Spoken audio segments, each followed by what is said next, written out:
Chapter 1153. Later, I used Renduxing's blood to seep into the demonic crystal from that crack and dripped it to recognize me as its master. Originally, I thought that after successfully recognizing me as its master, I could take the demonic crystal away. But I was still too naive. If your ancestor's seal was not removed, there was no way to take it away.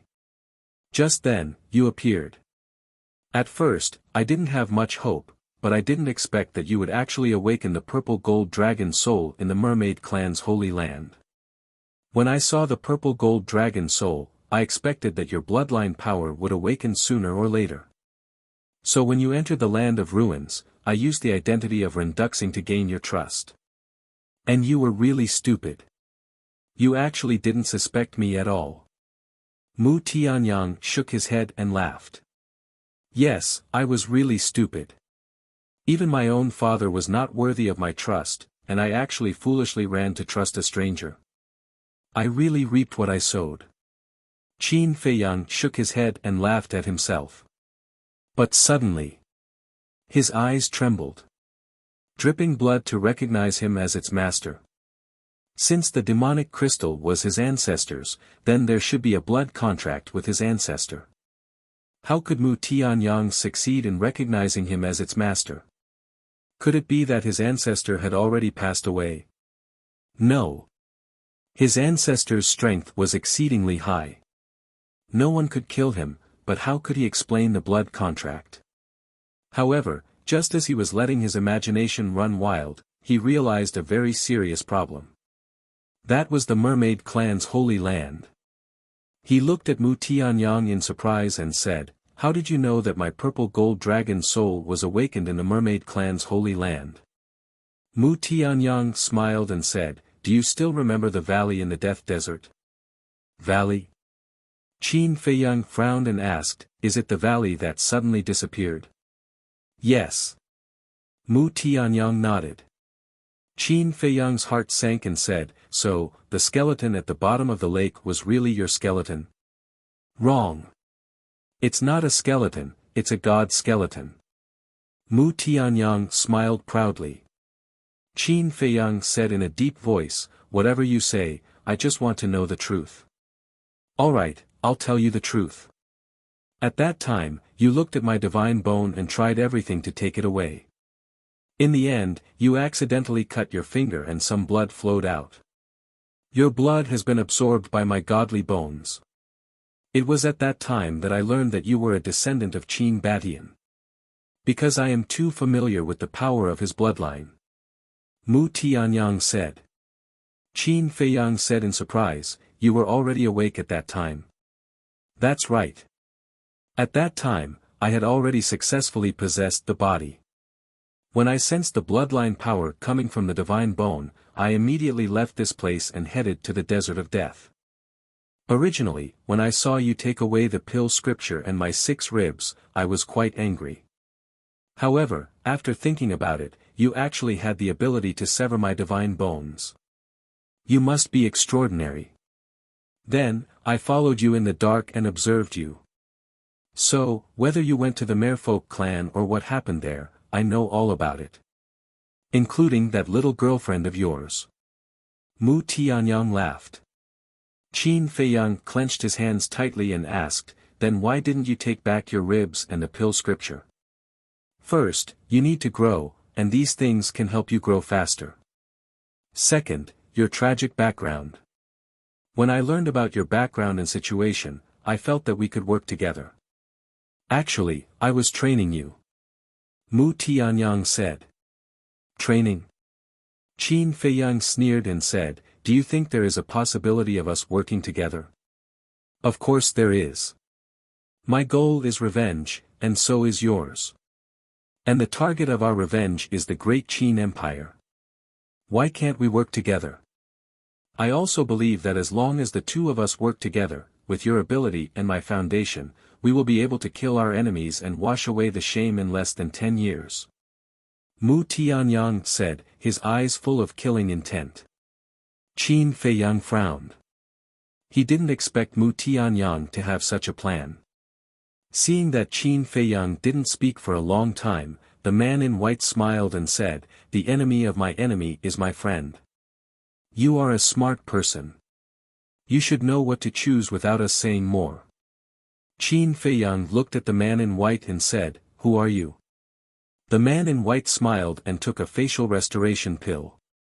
His appearance immediately began to change. Soon, a familiar face appeared in Qin Feiyang's sight. "It's you." Qin Feiyang's eyes widened as he looked at him in disbelief. The person in front of him was actually Zhang Jin. He was extremely clear about Zhang Jin's talent and cultivation, but he had already stepped into the War King. "Are you surprised? A once mediocre and unknown piece of trash has actually surpassed a peerless monster like you. All of this was bestowed upon me by the Lord." Zhang Jin looked at Mu Tianyang with eyes full of worship. Qin Feiyang shouted, "Now that you have followed him, you have indeed been reborn, but aren't you afraid of being infamy for 10,000 years? Huh, as long as I can destroy the great Qin Empire, I don't care even if I am infamy for 10,000 years. Zhang Jin laughed out loud, his eyes filled with hatred. Sigh. I saw Zhang Ren's death with my own eyes. I admit that the sacred temple has let you down. It's understandable that you hate all of this. However, you shouldn't have forced this hatred onto those innocent people. You must know that to destroy the great Qin Empire, it's not enough to just kill the emperor. It will also implicate countless living beings. At that time, it will definitely be a disaster and blood will flow like a river." Qin Feiyang sighed. Zhang Jin said, "Then I would like to ask you, don't you hate it?" Qin Feiyang nodded, "I hate it, but I will not be Mu Tianyang's lackey and help him do those evil things. I will use my own ability to wash away the shame. You have talent and potential. No matter where you go, there will be people helping you. Of course, you dare to say such things. But me? I have nothing, so I can only choose this path. I won't regret it. An empire without fairness, justice, and justice should be destroyed." Zhang Jin said. "Is there fairness, justice, and justice in the Heavenly Sun Empire? If there is, my ancestor wouldn't have overthrown the Heavenly Sun Empire." Qin Feiyang snorted coldly. Zhang Jin shook his head, "I don't know what the Heavenly Sun Empire is like. I only know what I should do now." "You're being stubborn." Qin Feiyang shouted angrily. "You are the one who is stubborn. Look at you. You were originally a genius, but what happened in the end? Your cultivation was crippled, you were expelled from the imperial capital, and you even implicated your mother. Yet, you still continue to protect the great Qin Empire. Are you a fool?" Zhang Jin sneered. Qin Feiyang fell silent. After a long time, he said, "One cannot forget one's roots." Chapter 1154. Lord, let's get rid of him. This kid's potential is too terrifying. If we don't get rid of him soon, he will become our biggest obstacle in the future. Yes, let's take this opportunity to kill him in the cradle. The Holy Eagle, Holy Lion, and Holy Python didn't hide their killing intent towards Qin Feiyang. Mu Tianyang glanced at Zhang Jin and the three holy beasts before looking at Qin Feiyang. "Are you really unwilling to cooperate?" Qin Feiyang shook his head. Seeing Qin Feiyang shake his head, Zhang Jin and the three holy beasts immediately surrounded Qin Feiyang with killing intent surging in their eyes. Mu Tianyang waved his hand at them and looked at Qin Feiyang with a smile. "It doesn't matter. There will be plenty of time in the future. I believe you will figure it out sooner or later." "Lord." Zhang Jin and the three holy beasts were anxious. If they didn't get rid of Qin Feiyang now, it would be the same as letting a tiger return to the mountain. Mu Tianyang's face turned cold as he said expressionlessly, "Say no more. I have already made up my mind. In addition, no one is allowed to harm him without my orders." Zhang Jin and the three holy beasts looked at each other and could only lower their heads helplessly. "What do you mean?" Qin Feiyang looked at Mu Tianyang with a gloomy expression. Now that the devil crystal seal was broken, Mu Tianyang was free, and he had lost his value. So why didn't Mu Tianyang kill him? Do you really not understand what I mean? Mu Tianyang asked. Qin Feiyang frowned. But suddenly, his eyes lit up, and he said in a low voice, I understand. To you, destroying the great Qin Empire no longer brings you much joy. What you need to do is to let me help you destroy the great Qin Empire. Yes. If I do it myself, first, I don't have the ability to do so. After all, my cultivation hasn't recovered to its peak. Second, it's too boring. The great Qin Empire is Qin Baishan's blood, sweat, and tears. If I were to destroy it, I would only feel happy because we are enemies. But you are different.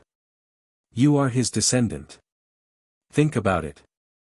If he were to find out that the great Qin Empire that he personally founded was destroyed by his own descendants in the end, how would he react? He'll probably jump out of his coffin in anger. Mu Tianyang teased. Qin Feiyang clenched his fists and said word by word, this kind of thing will never happen. I also believe that the ancestor is still alive and will come back sooner or later. Don't speak so soon. Mu Tianyang shook his head with a smile and said, all right, I still have things to do, so I won't play with you anymore. Let's go.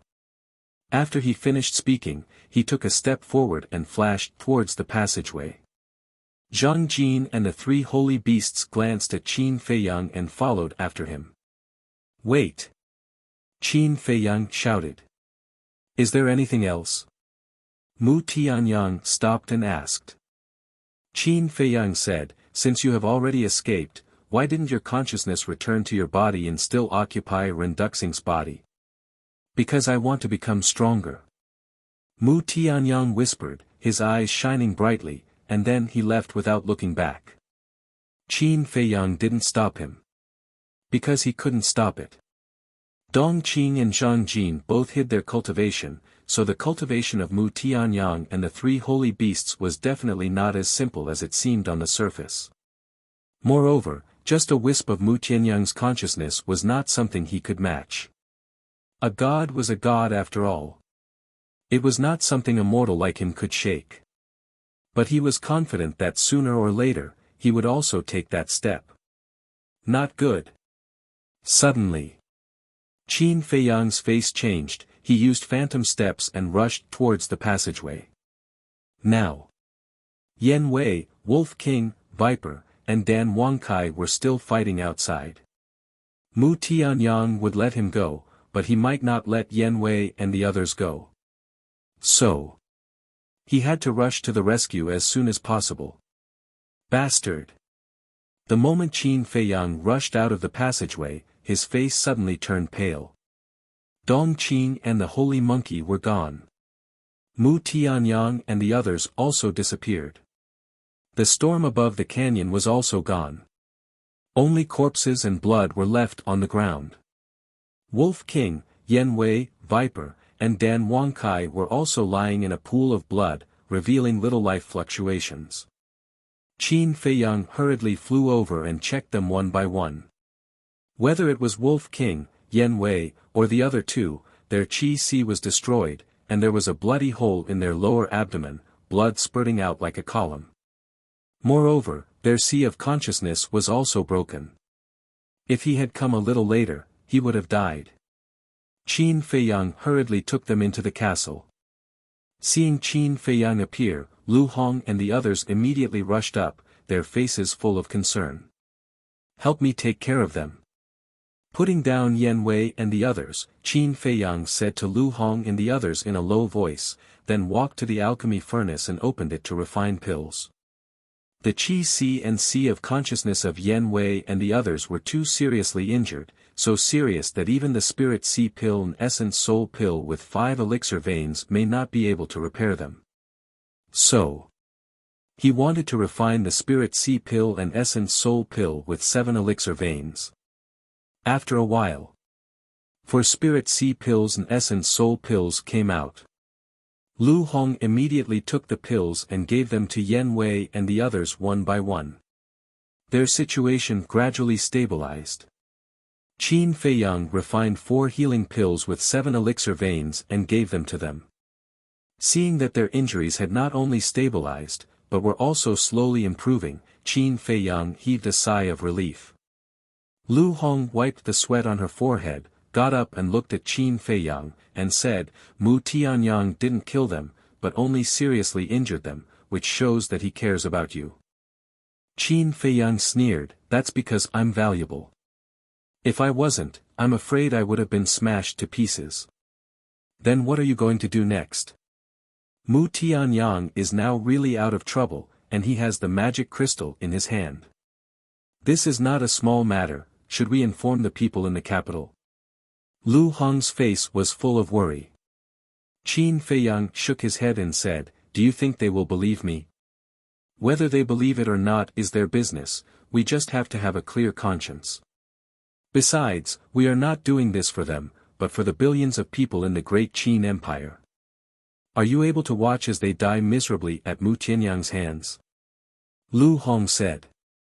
Qin Feiyang looked at her and nodded, okay, I'll listen to you. Whoosh! After that, he left the castle alone and stood above the canyon, scanning the sea of corpses below. The Blackstone Ape, Fire Dragon, Lion, Winged Sand Python, and Snow Eagle were all killed by the Wolf King and Viper. The corpses of the Monkey King and the other Beast Kings were also there. It was like a scene from hell, making one's scalp tingle. I can't accept it. Qin Feiyang whispered. He had suffered a lot in the past, but it was the first time he suffered such a big loss. What he was most unwilling to accept was that from the beginning to the end, he had been living in someone else's scheme. Although the storm in the ruins had disappeared, the dark clouds had not dispersed, and Qin Feiyang's mood was very heavy at the moment. Whoosh! He flew into the sky and directly flew out of the canyon, standing above the iron chain bridge and looking in all directions. Gravity had also disappeared. However, this place was already devoid of life. It had become a true land of death. Where will he go? At this moment, Qin Feiyang had no clue. Before leaving, Mu Tianyang said that he had business to do, and this so-called business was definitely not a small matter. But Mu Tianyang was too unpredictable, and he really couldn't figure it out. I'll go to the capital first. Chapter 1156. Butterfly Valley. Qin Feiyang's face darkened as soon as he appeared. There was a huge crater in the sea of flowers below. At the bottom of the crater, a muscular man in golden armor was lying, covered in blood. Qin Feiyang stepped forward and landed beside the muscular man in golden armor. He bent down and reached out to feel the man's pulse. The muscular man in golden armor was dead. Judging from the wounds on his body, he died not long ago. Who did this? Qin Feiyang murmured as he stood up and looked at the muscular man in golden armor. He was very familiar with the armor on the muscular man in golden armor. It was the uniform of the commander of the Invincible Black Army. This meant that this man should be the new commander of the Invincible Black Army. But how did he die here? As the commander of the Invincible Black Army, he should be quite powerful. Who in the spiritual state had the ability to kill him? Could it be, suddenly? Qin Feiyang seemed to have thought of something. His eyes trembled slightly, and he quickly turned into a stream of light and flew toward a forest. The entrance to the secret chamber was here.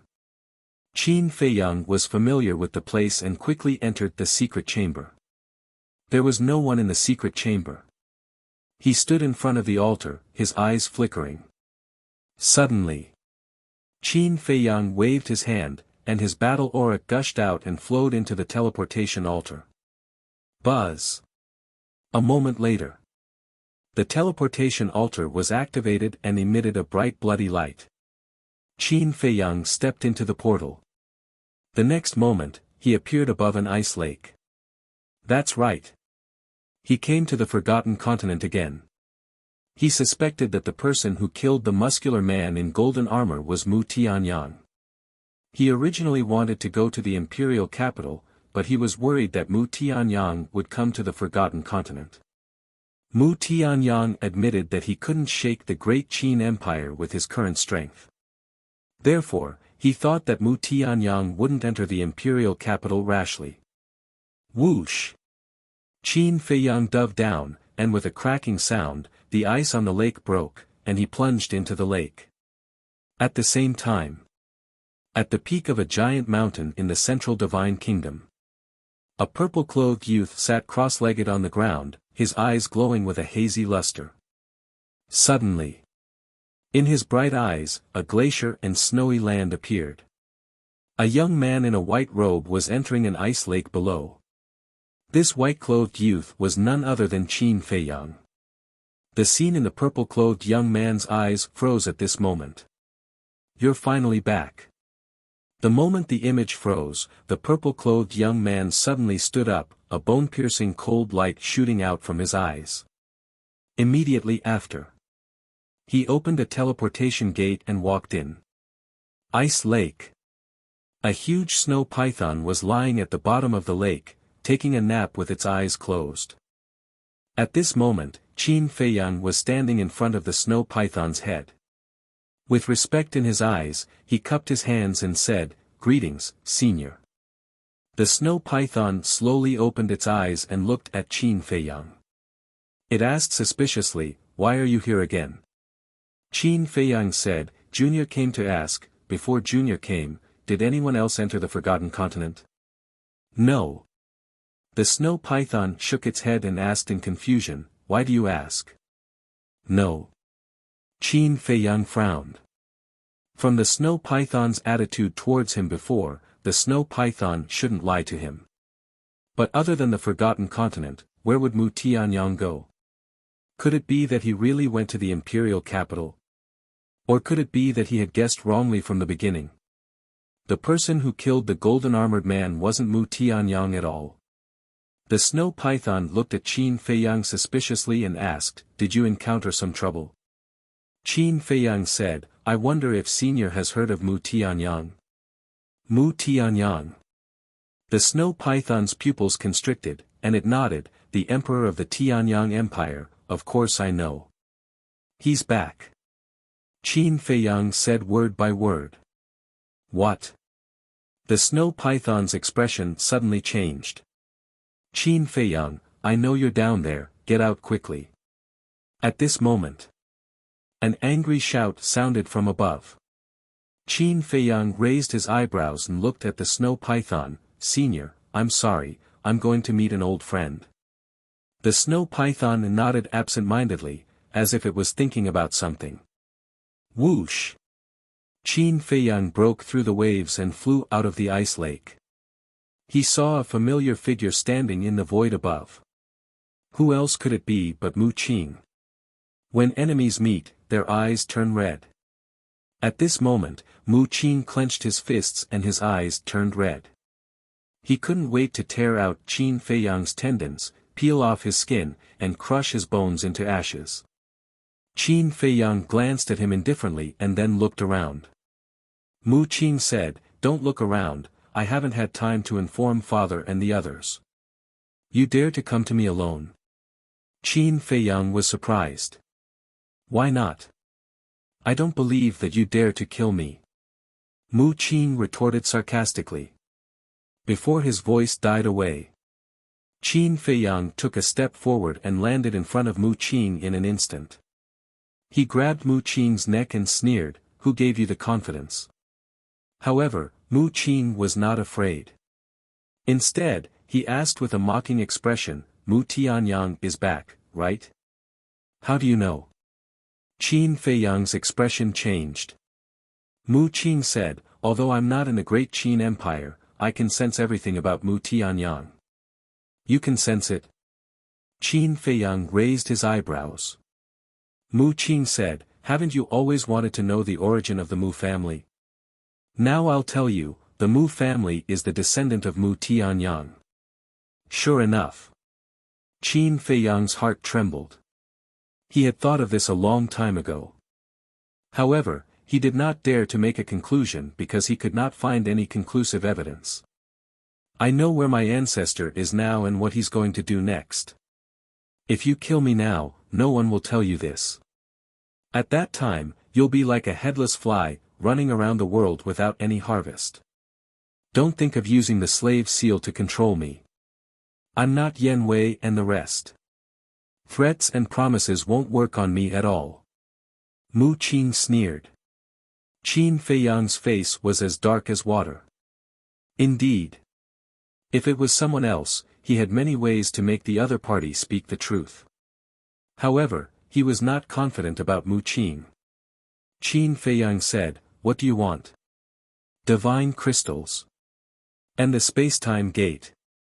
Mu Qing said in a deep voice. Space-time gate? Qin Feiyang frowned. What did he mean? Wasn't the space-time gate in the hands of the Mu family? Why did he ask him for it now? Looking at Qin Feiyang's expression, the anger in Mu Qing's heart could not be suppressed. He shouted, "Don't play dumb with me." Qin Feiyang said, "Why should I play dumb? Tell me clearly." Mu Qing said in a deep voice, "Do you remember that day when you escaped from the inland sea and wanted to return to the great Qin Empire?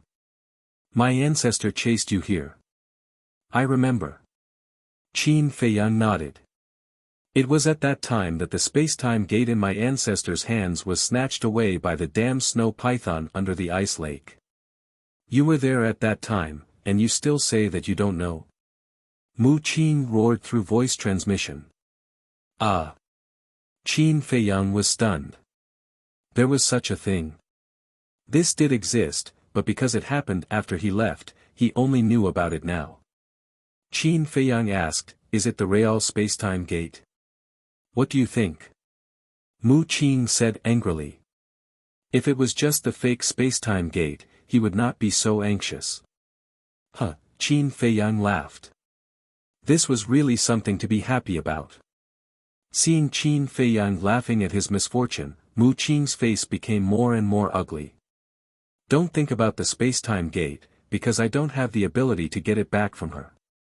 As for the divine crystal, it's not in my hands now. If you have the ability, go and ask the mysterious madam for it." Qin Feiyang said lightly. Mu Qing shouted, "All of this happened because of you. Shouldn't you be responsible?" "Responsible? Are you kidding me?" Qin Feiyang's face turned red. Wasn't this too funny? Such a smart and capable person actually said such a childish thing at this moment. It could also be seen how helpless Mu Qing was now. Suddenly, Qin Feiyang's eyes flashed, and he asked, "Did you just come from the Central Divine Kingdom?" Mu Qing nodded instinctively. But as soon as he nodded, a strong sense of uneasiness rose in his heart. He looked at Qin Feiyang warily and said, "What do you want to do?" The space-time gate was stolen. Everyone in the Mu family must be very sad, right? So, the fake space-time gate on you can't be kept. Qin Feiyang said with a smile. Mu Qing's eyelids twitched, and he said in a deep voice, "Why? Haven't you heard of the saying that seeing an object hurts the feelings? Seeing the fake space-time gate, you will definitely remember the real space-time gate. So, why don't you give it to me? I promise you that I will cherish it." Qin Feiyang smiled mockingly and snatched Mu Qing's Qiankuan bag. Taking advantage of people's difficulties. Shameless, despicable, despicable. Mu Qing cursed angrily. "I'm doing this for your own good. Why can't you understand?" Qin Feiyang shook his head and sighed. Then, he sank his mind into the Qiankuan bag, but he didn't find the space-time gate inside. He frowned and looked at Mu Qing's lower abdomen. Although the fake space-time gate was only a divine artifact, in terms of practicality, it was not inferior to some divine artifacts. Such an important thing should be in Mu Qing's sea of qi. Looking at Qin Feiyang's fiery eyes, Mu Qing panicked. Puff! But Qin Feiyang didn't show any mercy. His big hand was like a blade, directly tearing the flesh on Mu Qing's lower abdomen. He reached into his sea of qi and grabbed the fake spacetime gate. I won't let you have your way even if I die. Mu Qing was desperate and wanted to destroy the spacetime gate. But would Qin Feiyang give him the chance? Obviously not. Battle qi surged in his palm, instantly erasing the blood contract in the spacetime gate. Then, he quickly dripped his blood to make it recognize him as its master. After successfully recognizing him as its master, Qin Feiyang sized up the spacetime gate. Then, he looked at Mu Qing and said with a smile, "You sent me a treasure from afar. How do you think I should thank you?" These words were too sarcastic and infuriating. Mu Qing spat out a mouthful of old blood on the spot. Don't be like this. I'll definitely repay you well. Qin Feiyang smiled mockingly. With a wave of his hand, he sent Mu Qing to the ancient castle. He was worried that he couldn't find a bargaining chip to fight against the Mu family. He didn't expect Mu Qing to deliver himself to his doorstep. In the past, he didn't do anything to Mu Qing because he had a lot of concerns, so he had to think twice before he acted. But now, he had done what he promised the mysterious madam. The main tower had completely fallen out with her. What else did he have to worry about? Nothing. Chapter 1157. After putting away the spacetime gate, Qin Feiyang took out the image crystal. Buzz. After a while, a familiar face appeared. It was Wang Zicheng. Yes, Wang Zicheng was about to bow. Qin Feiyang reached out and stopped him. Seeing this, Wang Zicheng looked suspicious. Wait a minute. After saying this, Qin Feiyang turned off the image crystal and entered the ancient castle. Immediately, he saw Mu Qing lying on the ground, wailing in agony. Her entire body was stained with blood. Fatso was wantonly torturing him. Seeing Qin Feiyang appear, Mu Qing immediately roared, "Qin Feiyang, you let them do this to me. Aren't you afraid that after I escape, I will find someone to kill all of you? If you really had the ability, we wouldn't have escaped from the inland sea. Besides, now that you have fallen into our hands, do you still want to escape? Are you dreaming?" Fatso said disdainfully. Mu Qing roared, "That's because you are lucky. Good luck won't follow you all your life." Qin Feiyang glanced at him and said lightly, "Okay, knock him out." "Okay." Fatso nodded and slapped Mu Qing on the back of his head. Mu Qing fainted on the spot. Qin Feiyang sent a message to Wang Zicheng again. So far, except for the mysterious lady and the other two, no one knew about his relationship with the 10 heroes of Qinghai. So now he couldn't let Mu Qing hear his conversation with Wang Zicheng. Because it was related to the lives of Wang Zicheng and others. If Mu Qing really escaped, he would definitely find ways to take revenge on him. Then Wang Zicheng and others would be doomed. "Greetings, young master." After Wang Zicheng's virtual image appeared, he glanced at Fatso and others, and then reluctantly bowed to Qin Feiyang. Qin Feiyang didn't care. He asked with a smile, "How are you recently?" "It's all right." Wang Zicheng nodded and asked, "What about you?" "It's all right." Qin Feiyang smiled faintly. Wang Zicheng continued, "Right, there's something that the black monkey and I can't decide on, so we need to ask for your opinion, speak." Qin Feiyang said. Wang Zicheng said, "Some time ago, Gongsun Bei came to Qinghai to find us." Before Wang Zicheng could finish, Fatso frowned and asked, "Why is he looking for you?" Wang Zicheng said, "He wants us to join the main pagoda and become its disciples." What? Qin Feiyang and the others looked at each other. What the main tower values is nothing more than our talent and potential. They want to recruit us for their own use. To be precise, he wants to nurture us so that we can fight against you. After all, in the younger generation of the Forgotten Continent, there is no one who can compete with you. Wang Zicheng looked at Qin Feiyang and said. I see. Qin Feiyang suddenly understood and asked, then what do you think? Aren't you the one who calls the shots now? What else do we dare to think? Wang Zicheng pouted. Qin Feiyang shook his head and smiled, then lowered his head and pondered. After a while, his eyes flashed, and he looked up at Wang Zicheng and said, I agree that you all should join the main tower. What? Fatso and the others looked at Qin Feiyang in surprise. Qin Feiyang smiled and said, they want to help me nurture talents, of course I'm happy to do so. Understood. The Qinghai 10 heroes are all our people. The main tower nurtures them, which is the same as helping us nurture them. Boss, you're really treacherous. Fatso said with a sinister smile. Treacherous indeed. Wang Zicheng also had a look of disdain.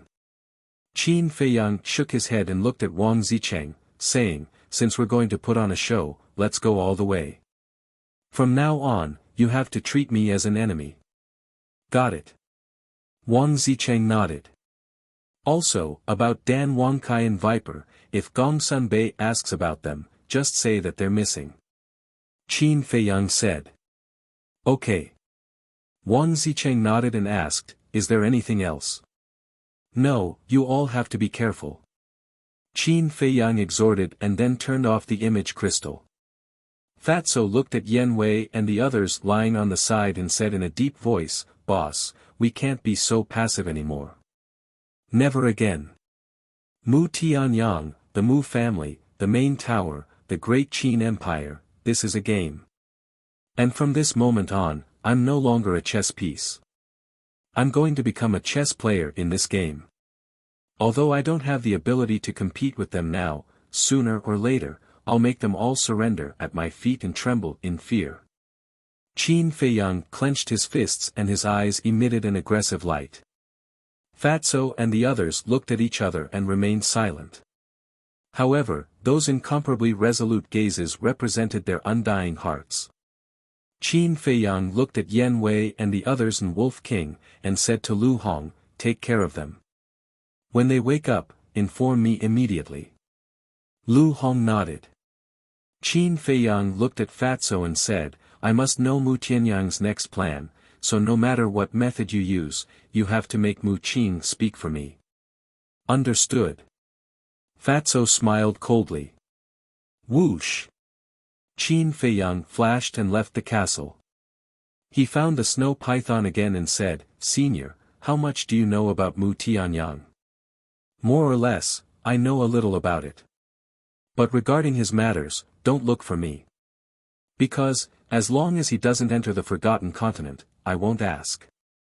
The snow python said lightly. Understood, Junior will take his leave. Qin Feiyang bowed and saluted. Then, he opened the secret door. The snow python frowned and said, You're leaving just like that. Huh? Qin Feiyang looked at her puzzled. The snow python said, Leave the Mu family's boy here. This, Qin Feiyang was stunned. The snow python said, Last time when I wasn't paying attention, you took away Yen Wei, and I didn't pursue it. Now you want to take away the Mu family's boy, do you think I'm really easy to talk to? No, no. Qin Feiyang waved his hand again and again. Let me tell you, this time there is no discussion. If you don't hand him over, don't think about going back. The snow python released its aura, shook off Qin Feiyang, and then closed the secret door with a bang, and then used its huge body to block the door. This time Qin Feiyang was stunned. Looking at the snow python's attitude, he really didn't know what to do. Senior, this Mu Qing is very useful to Junior, can you be merciful and make an exception? After thinking for a while, he could only think of this method, coaxing and pestering. No. The snow python shook its head. Qin Feiyang helplessly said, Then what do you want me to do? The snow python angrily said, You still want to bribe me, don't you understand my words? Qin Feiyang smiled. The snow python frowned, Look at you, today you must take him away. In front of you, Junior doesn't dare to say this. Qin Feiyang rubbed his head and said with a smile, looking silly. Okay. Don't put on an act. You can take him away, but leave your purple gold dragon blood. The snow python impatiently said. Purple gold dragon blood? Qin Feiyang was stunned, and said happily, no problem, it's a small matter. Then he waved his hand, and a battle chi boundary appeared, separating the lake water, and then he cut his finger. The snow python playfully said, I want more than one drop. You can have as much as you want. Qin Feiyang waved his hand indifferently. He had a forthright look on his face. Anyway, he had plenty of purple gold dragon blood in his body. Don't regret it. The snow python laughed, and a light flashed in front of it, and a crystal-clear jade appeared. The jade was about the size of a bucket, and there was no flaw on it, as if it was made by nature. Seeing this jade, Qin Feiyang's eyes almost popped out. The snow python said, fill it up. What? Qin Feiyang was dumbfounded and stammered, Senior, are you sure you're not joking? The snow python said, do I look like I'm joking? But it's too big. Even if I drain all my blood, it won't be enough. Qin Feiyang put on a long face, feeling extremely wronged. The snow python said with a smile, it's okay, take your time. Anyway, I have plenty of time. Qin Feiyang cried. However, he had to take Mu Qing away. After all, the snow python in front of him was an existence that could even suppress a fake god. He gritted his teeth, took out the Chang Shui, and cut his wrist. The purple gold dragon blood immediately surged out. But in less than a tenth of it, he began to feel dizzy. He had no choice but to heal the wound on his wrist and enter the castle to refine the blood coagulation pill. Like the life blood pill, the blood coagulation pill could quickly restore the lost blood. And the effect of the blood coagulation pill was better than that of the life blood pill. In addition, it had 7 elixir veins. In less than an hour, Qin Feiyang's lost blood was restored. Time flew. When it was dark, the jade ware in front of him was finally full. Qin Feiyang healed his wound and looked at the big bucket full of purple gold dragon blood. He couldn't help but feel pained. Then he looked up at the snow python and said, is this enough? Yes, let's go. The snow python didn't make things difficult for Qin Feiyang anymore. It simply let Qin Feiyang go. Qin Feiyang hesitated for a moment and said, can I ask, what do you want my blood for? The snow python frowned. Qin Feiyang shrank his neck and left sensibly. After a while, Qin Feiyang once again arrived in the sky above the butterfly valley. He took a blood coagulation pill and looked around. Night fell and cold air filled the air. This place was quiet. Looking at the dim mountains and rivers, Qin Feiyang's eyes were confused.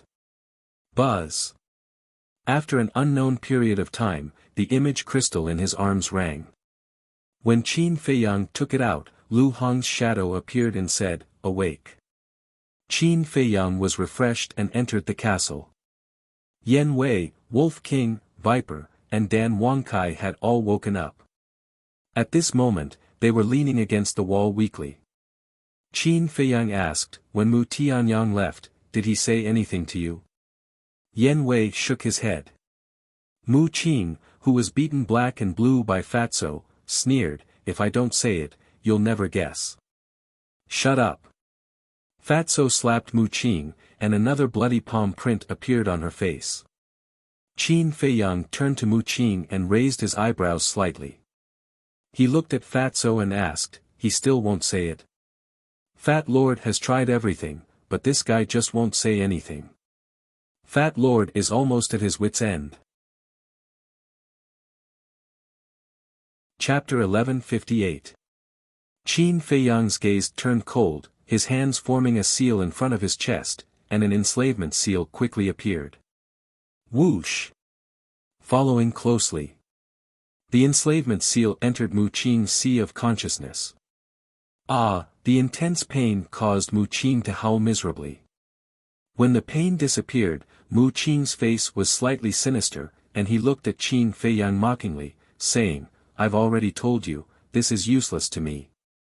I don't expect you to tell me now." Qin Feiyang said indifferently, and then left the ancient castle with Wolf King, appearing beside the golden armored man's corpse. Qin Feiyang said, "Smell it, do you have the aura of Mu Tianyang and the others?" Wolf King lowered his head and sniffed carefully. A moment later, its eyes lit up as it looked at Qin Feiyang and said, "Although a long time has passed and the smell has almost dissipated, I can still smell the smell of that damn monkey." Qin Feiyang's face darkened, and said, "So, they really did it. What do we do now?" Wolf King asked. Qin Feiyang said, "They didn't go to the Forgotten Continent, so they should have gone to the imperial capital." "Impossible. The spirit pagoda is overseen by Old Man Qin. With Mu Tianyang's current strength, running there is simply courting death." Wolf King said. "But don't forget, Mu Tianyang used to be a war god who could contend against the ancestor. Even if his cultivation is not as good as before, his methods are still not something we can imagine." Qin Feiyang said. "So?" Wolf King asked. "I know what you're worried about. If we go to the imperial capital, it's equivalent to walking into a trap. But if they really went to the imperial capital, then the imperial capital must be in chaos now." Qin Feiyang's eyes flashed. Wolf King pondered for a moment, and nodded, "That makes sense, then let's go to the imperial capital to take a look. Before we go, we still have to make some preparations." Qin Feiyang glanced at the golden armored man in front of him, and his eyes suddenly lit up, bringing Yan Wei out of the ancient castle. "What's the matter?" Yan Wei looked at him suspiciously. Qin Feiyang said, "Disguise yourself as him." Yan Wei glanced at him, and instantly understood Qin Feiyang's goal. "This is very simple, but there is a problem." "What is it?" Qin Feiyang asked. "Before we came here, he was already dead. We don't even know his cultivation level. But the people in the Emperor Palace would definitely know. What if my cultivation doesn't match his? Wouldn't I be exposed?" Yan Wei said.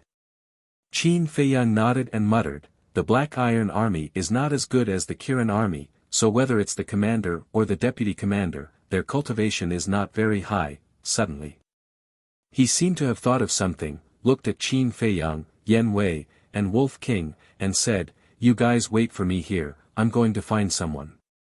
"Who?" One man and one wolf were suspicious. "Wang Hong." After Qin Feiyang finished speaking, he opened the portal and walked in. Whether it was the prefecture city or the mansion master's mansion, Qin Feiyang was very familiar with them. He also guessed where Wang Hong might live. Night. The waning moon hung in the sky, and the cold stars flickered. A loft was located beside a pond, and there was no one around. Only a weak candlelight came from a window, making it look very cold and lonely.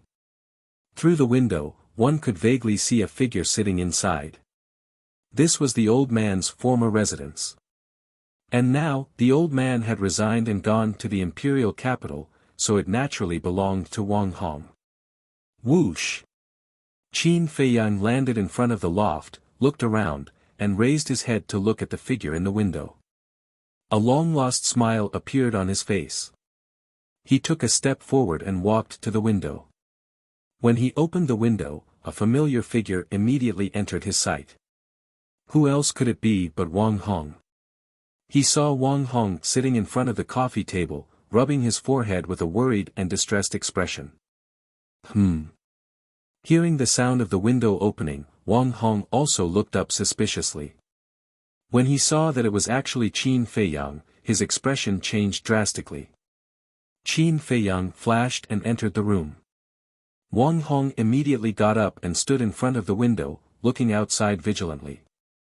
Then, he closed the window and turned to look at Qin Feiyang, asking, "Did anyone notice that you're here?"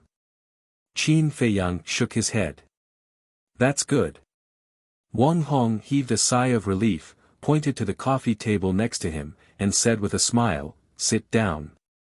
Qin Feiyang nodded, walked to the coffee table, and sat opposite Wang Hong. Wang Hong asked with concern, "Where have you been all this time?" Qin Feiyang said, "Iron Bull Town."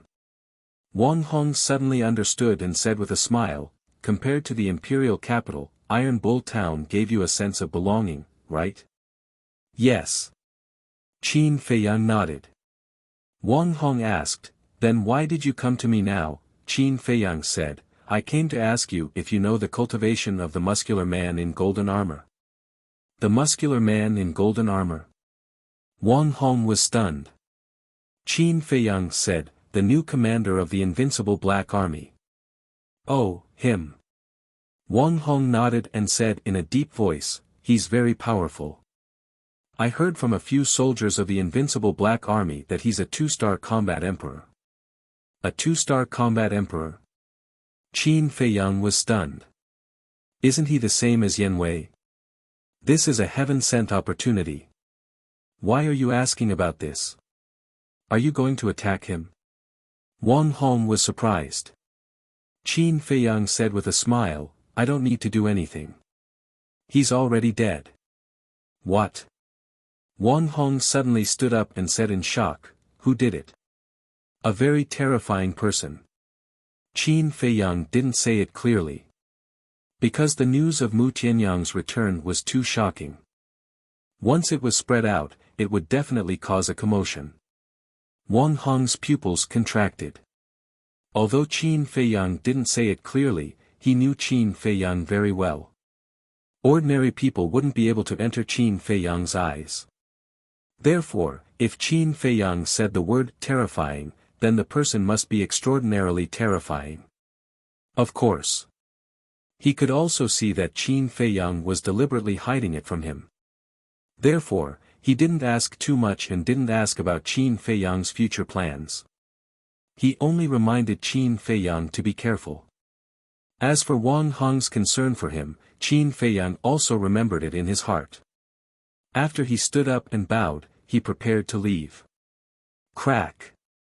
Right at this moment. Accompanied by a loud noise, the window was instantly destroyed. 2 black figures appeared in front of the window. Qin Feiyang and Wang Hong were shocked. They immediately looked at the 2 figures and their expressions changed. The 2 figures were wearing the armor of the invincible Black Army.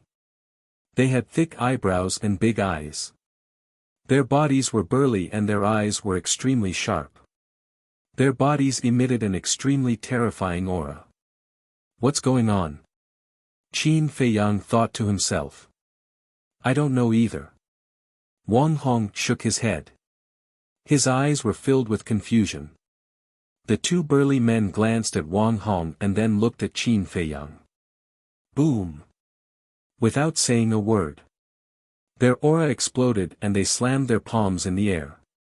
2 waves of battle chi rolled out and turned into a huge wave that rushed toward Qin Feiyang. Boom!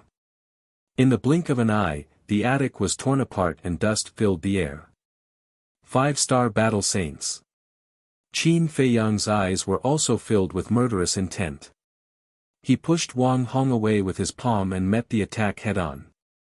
The 2 of them must have heard the conversation between him and Wang Hong. He had to kill them to silence them. Boom! As they neared, Qin Feiyang's body trembled and his aura suddenly soared. That's right. He had activated the Soaring Dragon incantation. In Iron Ox Town, his cultivation had already broken through to a 6-star battle saint. With the help of the Soaring Dragon incantation, he was now a 6-star battle saint. In front of a 6-star battle saint, 2 5-star battle saints would be able to crush him. His eyes were like torches. He punched out and a terrifying force roared in all directions. He wanted to kill them with a single blow and not give them any chance to escape. At this moment, the void shook and the earth trembled. The surging battle chi vanished in an instant. Puff! The 2 burly men spat out a mouthful of blood at the same time. Their faces were filled with horror. None of them expected that in such a short period of time, Qin Feiyang's strength had already reached such a level. Roar! Clang! The two of them activated their fighting souls without hesitation. One of their fighting souls was a huge black panther. Its body was covered in black flames and it exuded an extremely terrifying aura. The other person's fighting soul was a huge axe. It was dozens of feet long and looked as if it was cast from lava. Its entire body was covered in flames and its sharpness was shocking. Feiyang, we can't continue fighting here. The city will be destroyed. Wang Hong's face turned pale. This was the first time he had witnessed a battle between battle saints. What was even more unexpected was that the young and inexperienced fellow from back then had already become so strong. Chapter 1159. Hearing Wang Hong's roar, Qin Feiyang glanced at the trembling ground and raised his eyebrows. Bang! Following this, he waved his hand and his sacred aura swept across the sky, forcefully sweeping up the two burly men and the two battle souls and soaring into the sky. Die! The two burly men exchanged glances and suddenly let out a roar. The two battle souls carried a terrifying ferocious aura as they lunged at Qin Feiyang. You think you can kill me with your minions? Qin Feiyang let out a disdainful laugh and pointed his finger in the air. An invisible force instantly surged out. Ultimate destruction. Roar. Clang. The two war souls did not have any power to resist and were instantly annihilated. Too powerful. Every time he comes back from the outside, his strength will increase by a few times. Everyone was right, if this kid doesn't die, he will become a huge threat. The two burly men's eyes trembled and their faces were filled with fear. Huge threat. Qin Feiyang chuckled and said in a domineering manner, You're wrong, I'm not a huge threat to you, I'm a nightmare to all of you, including the Emperor and the Nation Master. Bang! After saying this, he pointed his index finger in the air and an invisible force surged like a giant python with its mouth wide open, swallowing the two men. Ah!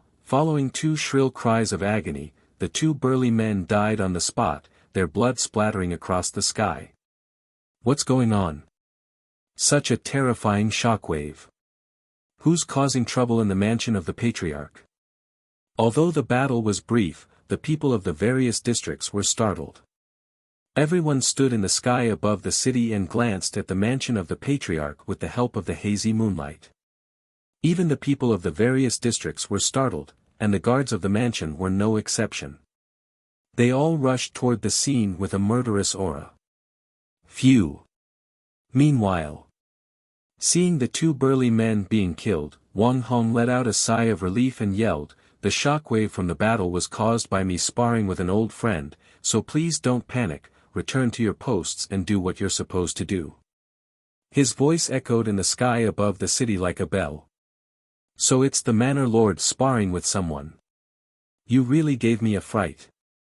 It's fine, it's fine. Let's disperse. Everyone suddenly understood. In the meantime, Qin Feiyang also withdrew his aura and landed in front of Wang Hong. He cupped his hands and said, It's not good to stay here for long. I'll take my leave first. Yes. Wang Hong nodded. Qin Feiyang opened a portal. However, at this moment, a terrifying pressure pounced over. Not only did it shatter the teleportation door, but it also firmly imprisoned Qin Feiyang and Wang Hong in the void. There's someone else. Qin Feiyang and Shi Guang turned pale with fright. Sparring again. When the guards who had already retreated felt this majestic aura, their expressions were filled with helplessness. If you want to spar, you should do it outside the city. You're sparring in the mansion, and in the middle of the night. Isn't this torture? They thought that Wang Hong was sparring with his so-called old friend again, so they didn't take it to heart. At this very moment, whether it was Qin Feiyang or Wang Hong, they were all in a state of nervousness. Although this pressure was real, they couldn't find the owner of the pressure. "You're really back." Suddenly, a cold voice sounded in a dark place. "Duh." Following closely, accompanied by a series of steady footsteps, a middle-aged man in black armor slowly walked out of the darkness. Looking at the middle-aged man, Qin Feiyang felt an inexplicable fear in his heart. The middle-aged man's face was very unfamiliar, but his eyes were extremely familiar. The middle-aged man stopped in front of Qin Feiyang, his eyes full of hatred and resentment, and asked, "Do you know who I am?" Qin Feiyang's eyes flickered. The middle-aged man smiled sinisterly, took out a facial restoration pill and threw it into his mouth. At the same time, a divine aura emerged from his body. With a loud clang, the middle-aged man's armor shattered, revealing a white robe. Divine aura, it's actually divine aura. Qin Feiyang's body and mind trembled. He had already guessed the true identity of the person in front of him. At the same time, under the effect of the facial restoration pill, the middle-aged man's figure and appearance were constantly changing. Soon, an old man, a familiar face, appeared in Qin Feiyang's line of sight. Imperial Tutor. Qin Feiyang's face was pale. He never thought that the Imperial Tutor would be lying in ambush here. Wang Hong secretly said, "Feiyang, believe me, I didn't betray you. Don't worry, I never doubted you." Qin Feiyang comforted him. The Imperial Tutor glanced at Wang Hong, looked at Qin Feiyang, and laughed. "Are you very surprised?" Qin Feiyang was silent. Now, he couldn't speak either. Because of the Imperial Tutor's pressure, he was firmly imprisoned. Even breathing was difficult, let alone speaking. "A few days ago, when I learned that the invincible Black Army guarding the Butterfly Valley were all killed, the first person I thought of was you. But I wasn't sure, so I disguised myself as an ordinary Invincible Black Army soldier and followed the commander of the Invincible Black Army to the spiritual state to spy on Wang Hong. Although Wang Hong said that he had cut ties with you, I know that he is still loyal to you. If you really came back, you would definitely come to him sooner or later. Just as I expected, you came." The Imperial Tutor laughed. Qin Feiyang's face was gloomy. This old man was indeed a cunning old fox. The Imperial Tutor continued, "I just heard you say that the new commander of the Invincible Black Army was killed. I'm curious, other than you, who else would have the guts to do so?" Qin Feiyang looked at him gloomily. "Oh right, I forgot, you can't speak now." The Imperial Tutor laughed and slightly restrained his aura. Qin Feiyang's body became light, and he immediately gasped for breath. However, the Imperial Tutor was still worried. Qin Feiyang had too many tricks up his sleeves. If he was careless, he could escape. Therefore, he took Wang Hong hostage.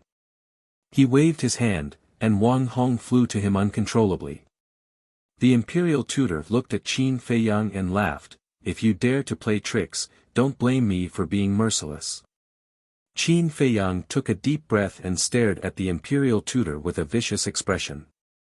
The Imperial Tutor didn't care at all and said lightly, "Now tell me, what kind of terrifying person dared to kill my men?" "Your men." Qin Feiyang raised his eyebrows. "That's right. That new commander of the Invincible Black Army is a confidant that I trained," the Imperial Tutor said. Qin Feiyang said in a deep voice, "I didn't expect you to form a clique for your personal gain. What are you up to? I'm the one asking you questions." The Imperial Tutor grabbed Wang Hong's neck and said coldly. Qin Feiyang's face changed, and he quickly shouted, "Stop. Then tell me quickly." The Imperial Tutor shouted. Qin Feiyang looked at Wang Hong and said, "You're the one who wants to know. Don't blame me if you regret it later. This person is Mu Tianyang." "What?" The Imperial Tutor's body trembled, and his old eyes were filled with shock. Mu Tianyang. Wang Hong's face was filled with suspicion, but he seemed to have thought of something, and his face suddenly changed. Are you regretting knowing the truth now? Qin Feiyang looked at the imperial tutor and sneered. Nonsense. Mu Tianyang was killed by the Qin emperor 10,000 years ago. How could it be him? Chapter 1160. I knew you would say that. In fact, I don't want to believe it either, but it's the truth. Qin Feiyang said. Where's the evidence? The imperial preceptor said in a deep voice. Qin Feiyang said, there's no evidence. You can go to the ruins. Maybe you can find the result you want there. The imperial preceptor frowned. But suddenly, a trace of ridicule crawled up his old face, and he said, do you think this old man will be fooled? Let me tell you, no matter what you say today, this old man will not believe it. Hand over Chang Shui and the castle immediately. Qin Feiyang was not surprised. He had already expected such a result. But he could never hand over Chang Shui and the castle. Qin Feiyang's eyes flashed slightly, and he looked at the imperial preceptor and said, I want to see the emperor. His Majesty is not someone you can see just because you want to. The imperial preceptor sneered. Qin Feiyang said angrily, although you are the imperial preceptor, you are also a subject. Do you want to deceive the emperor? The imperial preceptor laughed and said, don't talk nonsense.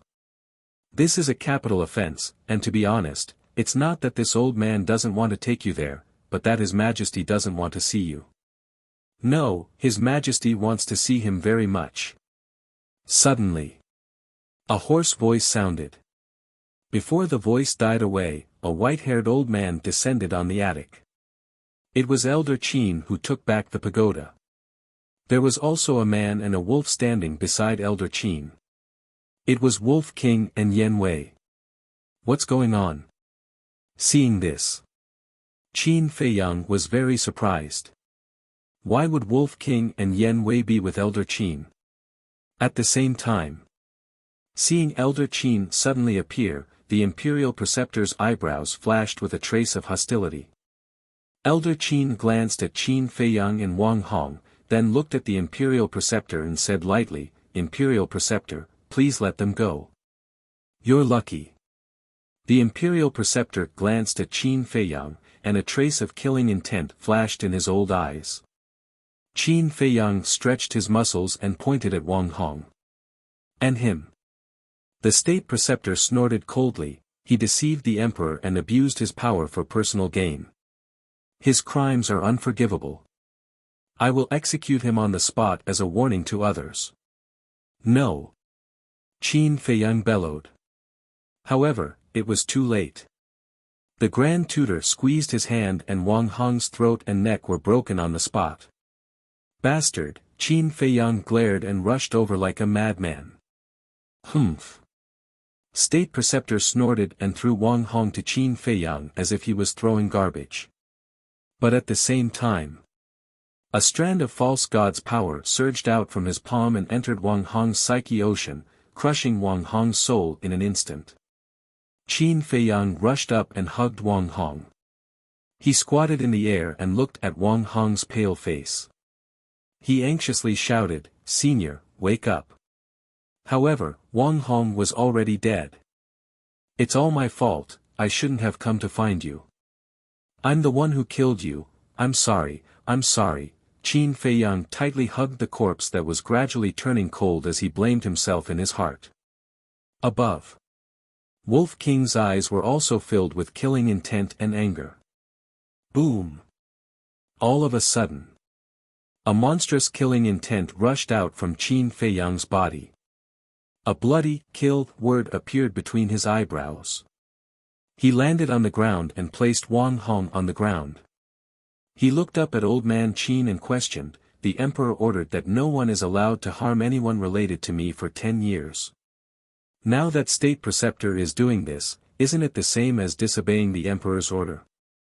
Old man Qin raised his eyebrows and looked at the state preceptor. He then looked down at Qin Feiyang and said, His Majesty did say so. However, Wang Hong is a subject of the empire. He knew that you had returned but did not report it. This is a crime of deceiving the emperor. It is understandable that State Preceptor will execute him on the spot. Qin Feiyang clenched his hands tightly. His nails had already sunk into his flesh and dragon blood dripped down. The State Preceptor sneered. Wolf King said, "Little Qin Zi, don't be impulsive." Yan Wei also secretly advised, "Yes, revenge is a dish best served cold. Don't do anything stupid." Qin Feiyang was silent. His whole body was surrounded by blood. This was killing intent. But in the end, he loosened his hands and the "killed" word between his eyebrows gradually disappeared. He looked down at Wang Hong and whispered, "Senior, I won't let you die in vain." Hearing this, the State Preceptor sneered. "Let's go." Old Man Qin urged. Qin Feiyang waved his hand. Accompanied by a loud noise, a deep pit appeared on the ground. Then he held Wang Hong and gently put him into the pit. Plop! Immediately, he knelt in front of Wang Hong and kowtowed 3 times. He said word by word, "If I don't avenge you, I, Qin Feiyang, am not a human." Hearing this oath, the smile on the State Preceptor's face disappeared. In terms of strength, he was much stronger than Qin Feiyang. But looking at Qin Feiyang's eyes at this moment, he couldn't help but feel inexplicably flustered and afraid. Swish! Qin Feiyang stood up and buried Wang Hong. Then he flew to Old Man Qin and said, "Let's go." Old Man Qin nodded. He waved his hand and opened a portal. Then he turned around and led 2 people and 1 wolf into the portal. The State Preceptor raised his eyebrows and followed in. Butterfly Valley. Beside the teleportation altar, a group of people appeared one after another. Old Man Qin raised his arm. Battle Qi gushed out of his fingertips and flowed into the teleportation altar. Qin Feiyang looked at the teleportation altar and secretly asked Wolf King and Yan Wei, "Why is Old Man Qin here?" "We don't know either. He suddenly appeared in Butterfly Valley just now. We couldn't escape even if we wanted to, but it's a blessing in disguise. He saved your life." Wolf King and Yan Wei secretly transmitted their voices. They were both terrified. Qin Feiyang's eyes flashed. It seemed that Old Man Qin had already begun to investigate the State Preceptor. This was indeed a good thing for him. Buzz! The teleportation altar finally opened. Old Man Qin said, "Let's go." Qin Feiyang waved his hand and sent Yan Wei and Wolf King to the ancient castle. Then, he stepped onto the teleportation altar alone. To this, Old Man Qin only frowned and didn't say anything. Pagoda. Qin Feiyang, Old Man Qin, and the State Preceptor appeared one after another. Next, Qin Feiyang followed behind the 2 of them. Walking out of the pagoda, he scanned the familiar mountain range in front of him. Although stepping into the imperial capital was equivalent to entering a cage, at this moment, he was fearless. Old Man Qin turned to look at the State Preceptor and smiled. State Preceptor must be tired from running around in the spiritual state. It must be very tiring. Please go back and rest. Obviously, he was sending the State Preceptor away. The State Preceptor said indifferently, "Qin Feiyang is a felon. I must personally escort him to His Majesty." State Preceptor is really considerate. Old Man Qin chuckled and opened the teleportation gate. He retreated to the side and stretched out his hand. "State Preceptor, please." The State Preceptor glanced at him coldly and stepped into the teleportation gate. Qin Feiyang was about to follow in. But suddenly, Old Man Qin grabbed him and shook his head. "This teleportation gate isn't the one that leads to Bright Sky Palace." Qin Feiyang was suspicious. "It's better to be wary of some people," Old Man Qin said meaningfully. He opened another teleportation gate and led Qin Feiyang in. Outside the imperial city. In the sky above a certain mountain. An old man in white appeared out of thin air. It was the state preceptor. Looking at the mountains and rivers below, the state preceptor was stunned. Wasn't he going to see His Majesty? Why was he here? Damn it! The next moment, he realized that he had been tricked and hurriedly turned around. As expected, there was no trace of Qin Feiyang and Old Man Qin. Old dog Qin, how dare you trick me? I'm not done with you today, he was furious. He opened the teleportation gate again and rushed in like lightning. At the same time, Bright Sky Palace. This palace that was once destroyed by Qin Feiyang was not abandoned because of this. Instead, it was more glorious and imposing than before. In a pavilion, a child who looked like a porcelain doll was holding an ancient scroll and reciting a poem that he wasn't familiar with. Beside him, a middle-aged couple sat side by side, looking at the child with a gratified smile on their faces. Swish! Suddenly, the void shook and two figures appeared in the pavilion. It was Qin Feiyang and Old Man Qin. Greetings, Your Majesty, Empress, and Little Prince. Old Man Qin bowed. That's right. The three people in the pavilion were the current Emperor, Empress, and Little Prince Qin Haotian.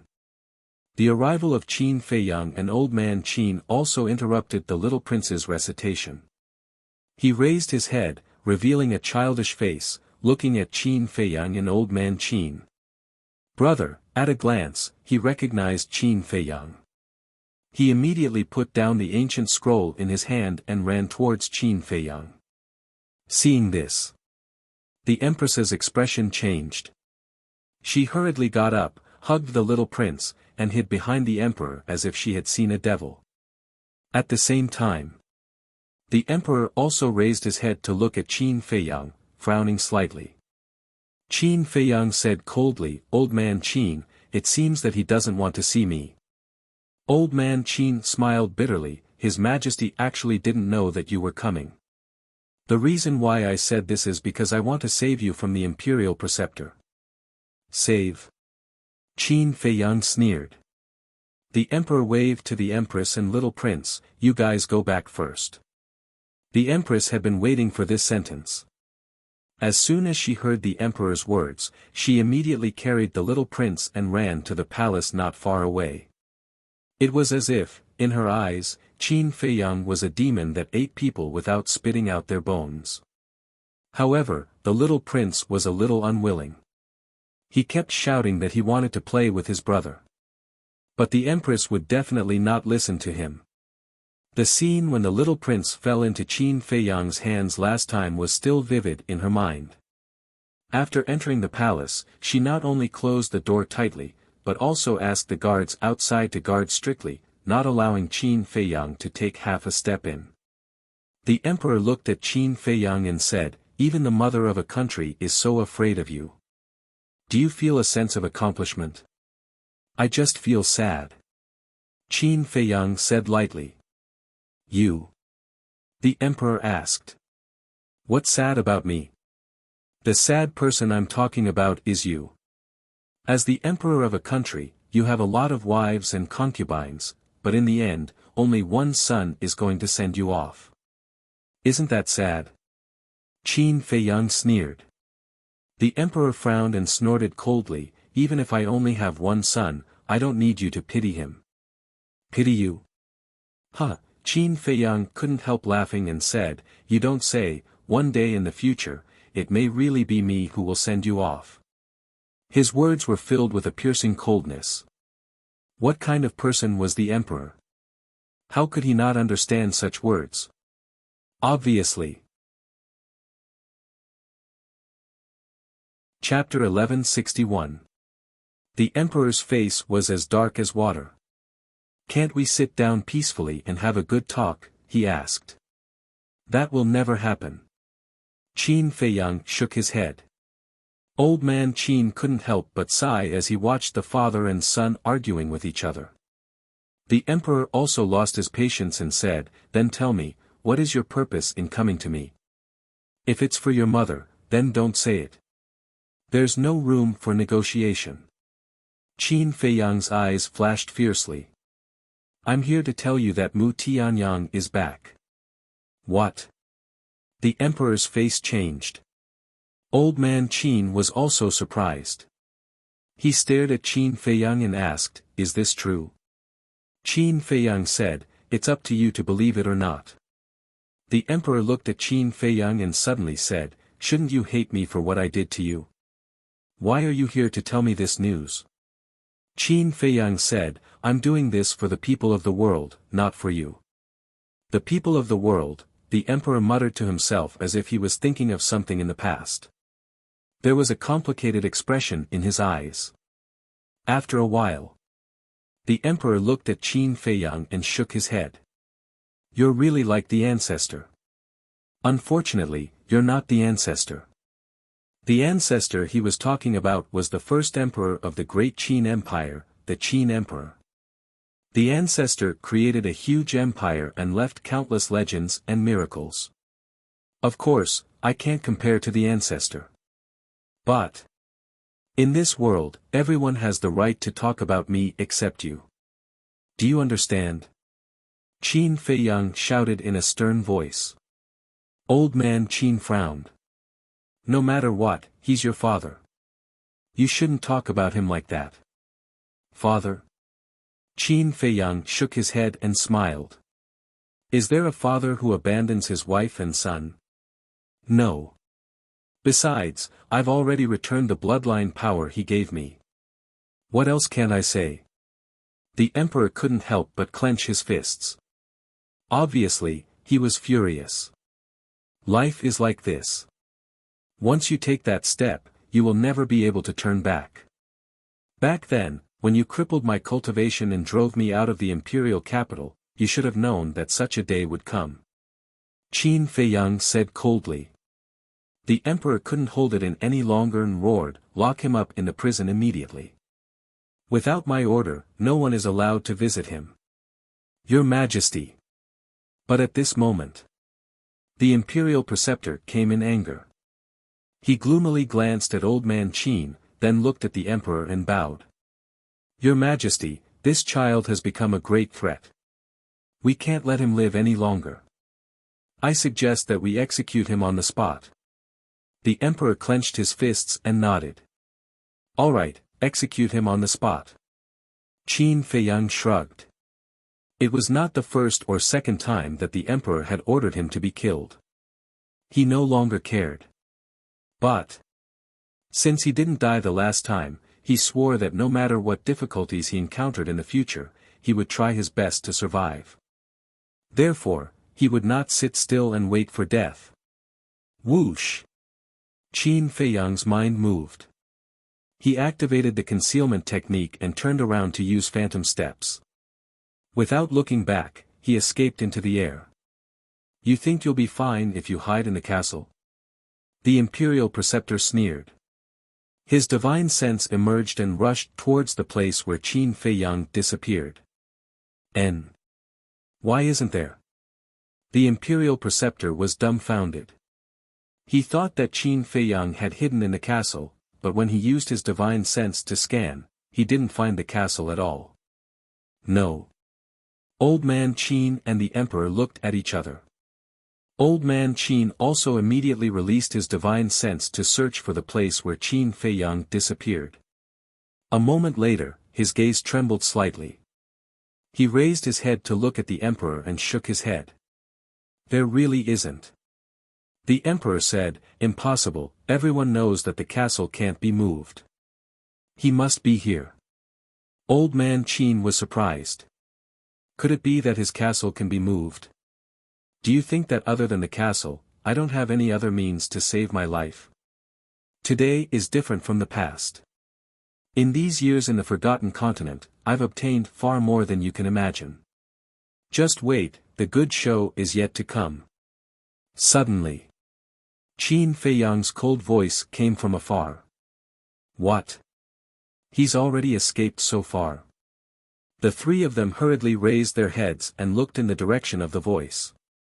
Their eyes were filled with disbelief. Not good. The direction of the voice is the throne room. The emperor's expression changed. Boom! Before he finished speaking, a deafening loud noise sounded in the throne room.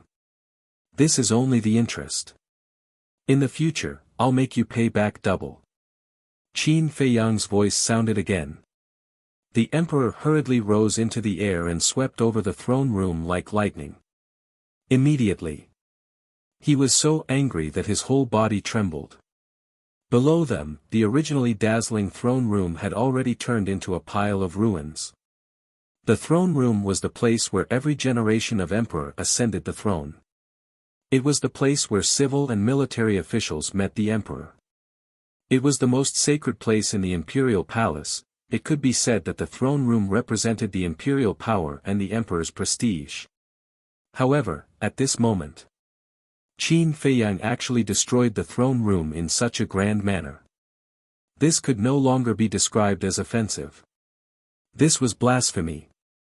This was rebellion. This was a challenge to the emperor's authority. Your Majesty, did you see that? This is Qin Feiyang's character. He doesn't care about his relatives and is ruthless. If we don't get rid of him as soon as possible, next time he will not only destroy the throne room, but the entire imperial palace, including you and me. The Grand Master rushed over and immediately roared when he saw this scene. Old Qin glanced at the Grand Master and lowered his head to scan the ruins below. His old face was full of displeasure. Boom! The next moment, two divine wills emerged, covering the sky and covering the earth in all directions. Your Majesty, what's going on? Who is so bold to destroy the throne room? Whoosh! Figures broke through the air and flew over. There were the commanders of the Kirin army. There were the deputy commanders of the Kirin army. There were the deputy commanders of the invincible Black Army. There were also the chief eunuch and the princesses and concubines. Looking at the throne room that had been razed to the ground, all of their faces were filled with bewilderment. Qin Feiyang. The Grand Master said each word with a murderous aura. It's him. Heard it. Everyone's face changed color. Even some timid people were so scared that their faces turned pale. Old Qin retracted his divine thoughts and looked at the emperor.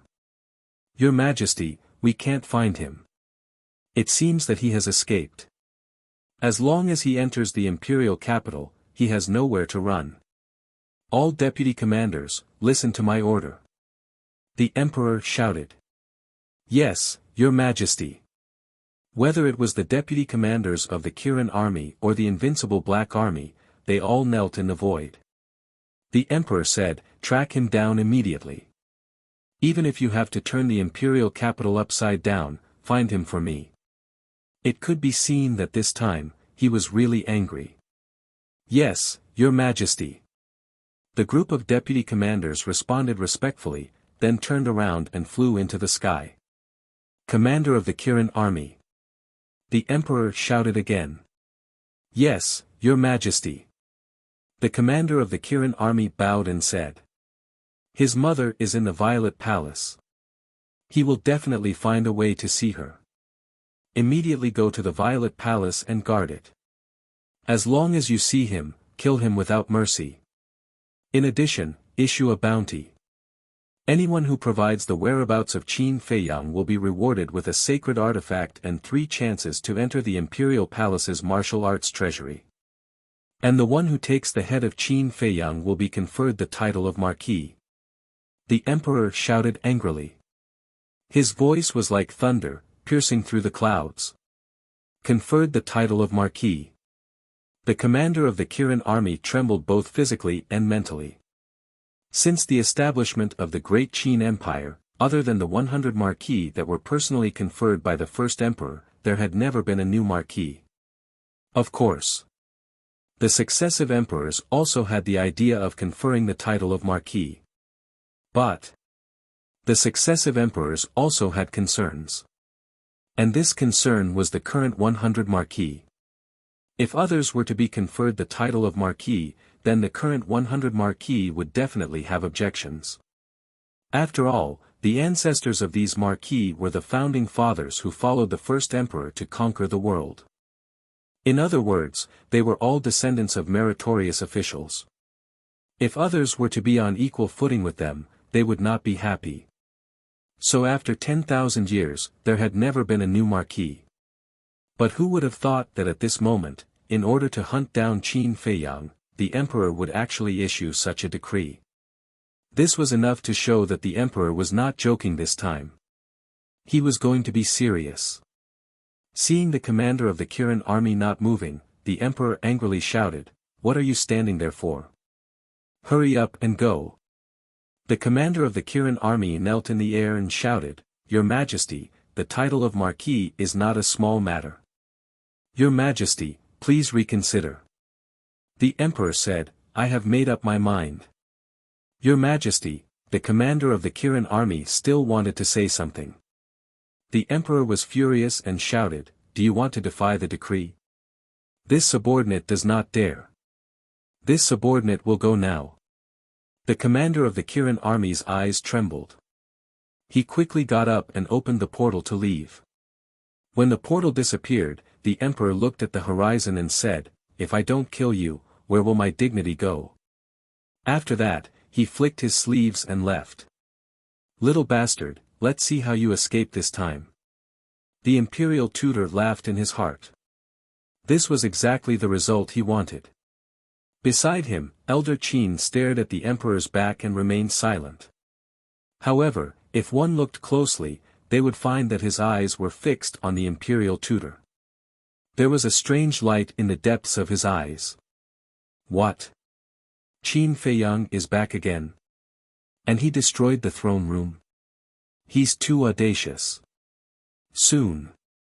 The news of Qin Feiyang's return was like a plague, spreading to every corner of the imperial city. Everyone was shocked. Why is this child so stupid? Purple Flower Palace. Qin Feiyang's mother also received the news immediately. She was so anxious that she could not sit still. "Mother, don't worry. Heaven helps the worthy." That's right. His Highness is no longer the child he used to be. Since he dares to come back, he must be confident. The two maids consoled her from the side. However, even though they said that, they themselves were filled with worry. Destroying the throne room was tantamount to directly challenging the emperor's authority. This was a serious crime that could lead to the extermination of 9 generations. Why did His Highness do such a stupid thing? Ren Wuxuang, the old master, Dong Zhengyang, Shen Mei, and others were also worried about Qin Feiyang. Facing the full pursuit of the Kirin army and the invincible Black Army, facing the fatal temptation of being conferred the title of Marquis, would Qin Feiyang really have a way out? However, in a certain alchemy room in the Divine Palace, a man in white was laughing. Yes. This is the Qin Feiyang I know. Continue. I look forward to your performance. I also believe that you will definitely give me a bigger surprise. This man was Lu Xingqian. Chapter 1162. The moment Qin Feiyang returned, the imperial capital was in turmoil. Not only were the people from the imperial palace looking for him, his former friends were also looking for him. But no one knew where he went, and no one saw him. It was as if he had disappeared from the face of the earth. Imperial City. The 10th District. This district was rather backward, and the environment was also very poor. The cultivation of the people here did not surpass the War Master, but it was very simple. In a secluded alley, there was a shabby tavern located here. The tavern was very simple and crude, with only 3 or 4 tables. The business was also very calm, with only 2 tables of guests drinking and chatting. There were 6 hunters at one table, all of whom looked middle-aged and had many scars on their bodies. They ate meat and drank wine in large mouthfuls, looking very forthright. What was different from them was that there were only two guests at the table beside them. These two people were also middle-aged men, but they were very quiet and only drank silently. The wine was very bitter, but if one tasted it carefully, they would be able to taste something different from the bitterness.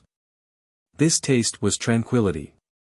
Although the 6 hunters beside him were very noisy, Qin Feiyang's heart was especially peaceful. That's right. These two silent big men were Qin Feiyang and Yan Wei. Big news, big news. After a while, another man dressed in hunter attire ran into the tavern in a hurry. He also looked middle-aged, but he was relatively thin, and there was a sense of competence between his eyebrows. What big news? The 6 hunters who were drinking put down their wine jars and turned their heads to look at him curiously. Obviously. They were all acquaintances. The skinny man said, "I just received news that Qin Feiyang has returned, and even destroyed the throne room in front of His Majesty and the Imperial Advisor." What? Is this kid crazy?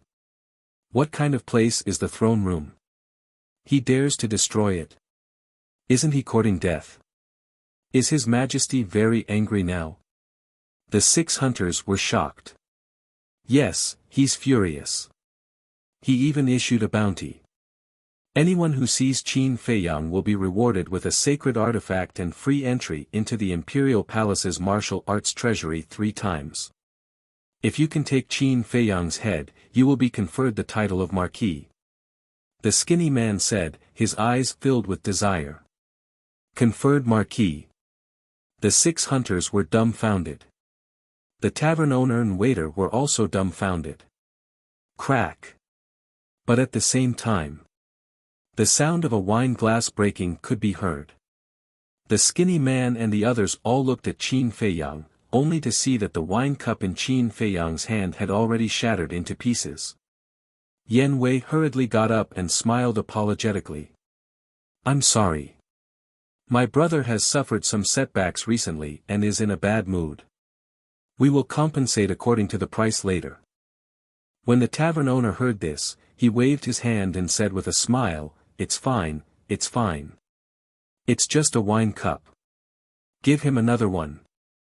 The waiter next to him nodded and took out a new wine glass. He brought it to Qin Feiyang and comforted him, "Big brother, there's nothing you can't overcome in this world. Take it easy." "Thank you." Qin Feiyang also realized that he had lost his composure. He looked up at the waiter and smiled. "I'm fine. Although you are all unfamiliar faces, it's fate that brought you together. If you want to drink in the future, feel free to come here. Although our tavern is small and crude, as long as you name a dish, we can make it for you. The most important person is that we have a lot of human kindness here." The waiter smiled. Human kindness. Qin Feiyang whispered and looked at the waiter with a smile. "If there's a chance, I'll definitely come here often." "Alright, you guys continue." The waiter smiled and ran away. The hunters talked about the conferred marquis again. The tavern owner and the waiter also chimed in from time to time. Yan Wei glanced at them and picked up the wine jug. While pouring wine for Qin Feiyang, he asked through voice transmission, "What does conferred marquis mean?" Qin Feiyang raised his wine cup and drained it in one gulp. He secretly explained, "The Grand Qin Empire has a total of 100 martial marquises, and every single martial marquis possesses extraordinary power and status." Yan Wei curiously asked, "Then how high is their status?" Qin Feiyang said, "According to the words of the mortal world, below one person and above all others." Yan Wei's body stiffened. In order to hunt down Qin Feiyang, the emperor actually gave out such conditions. No wonder Qin Feiyang lost his composure. Yan Wei raised his wine cup and smiled, "Come, today I'll accompany you until we're drunk."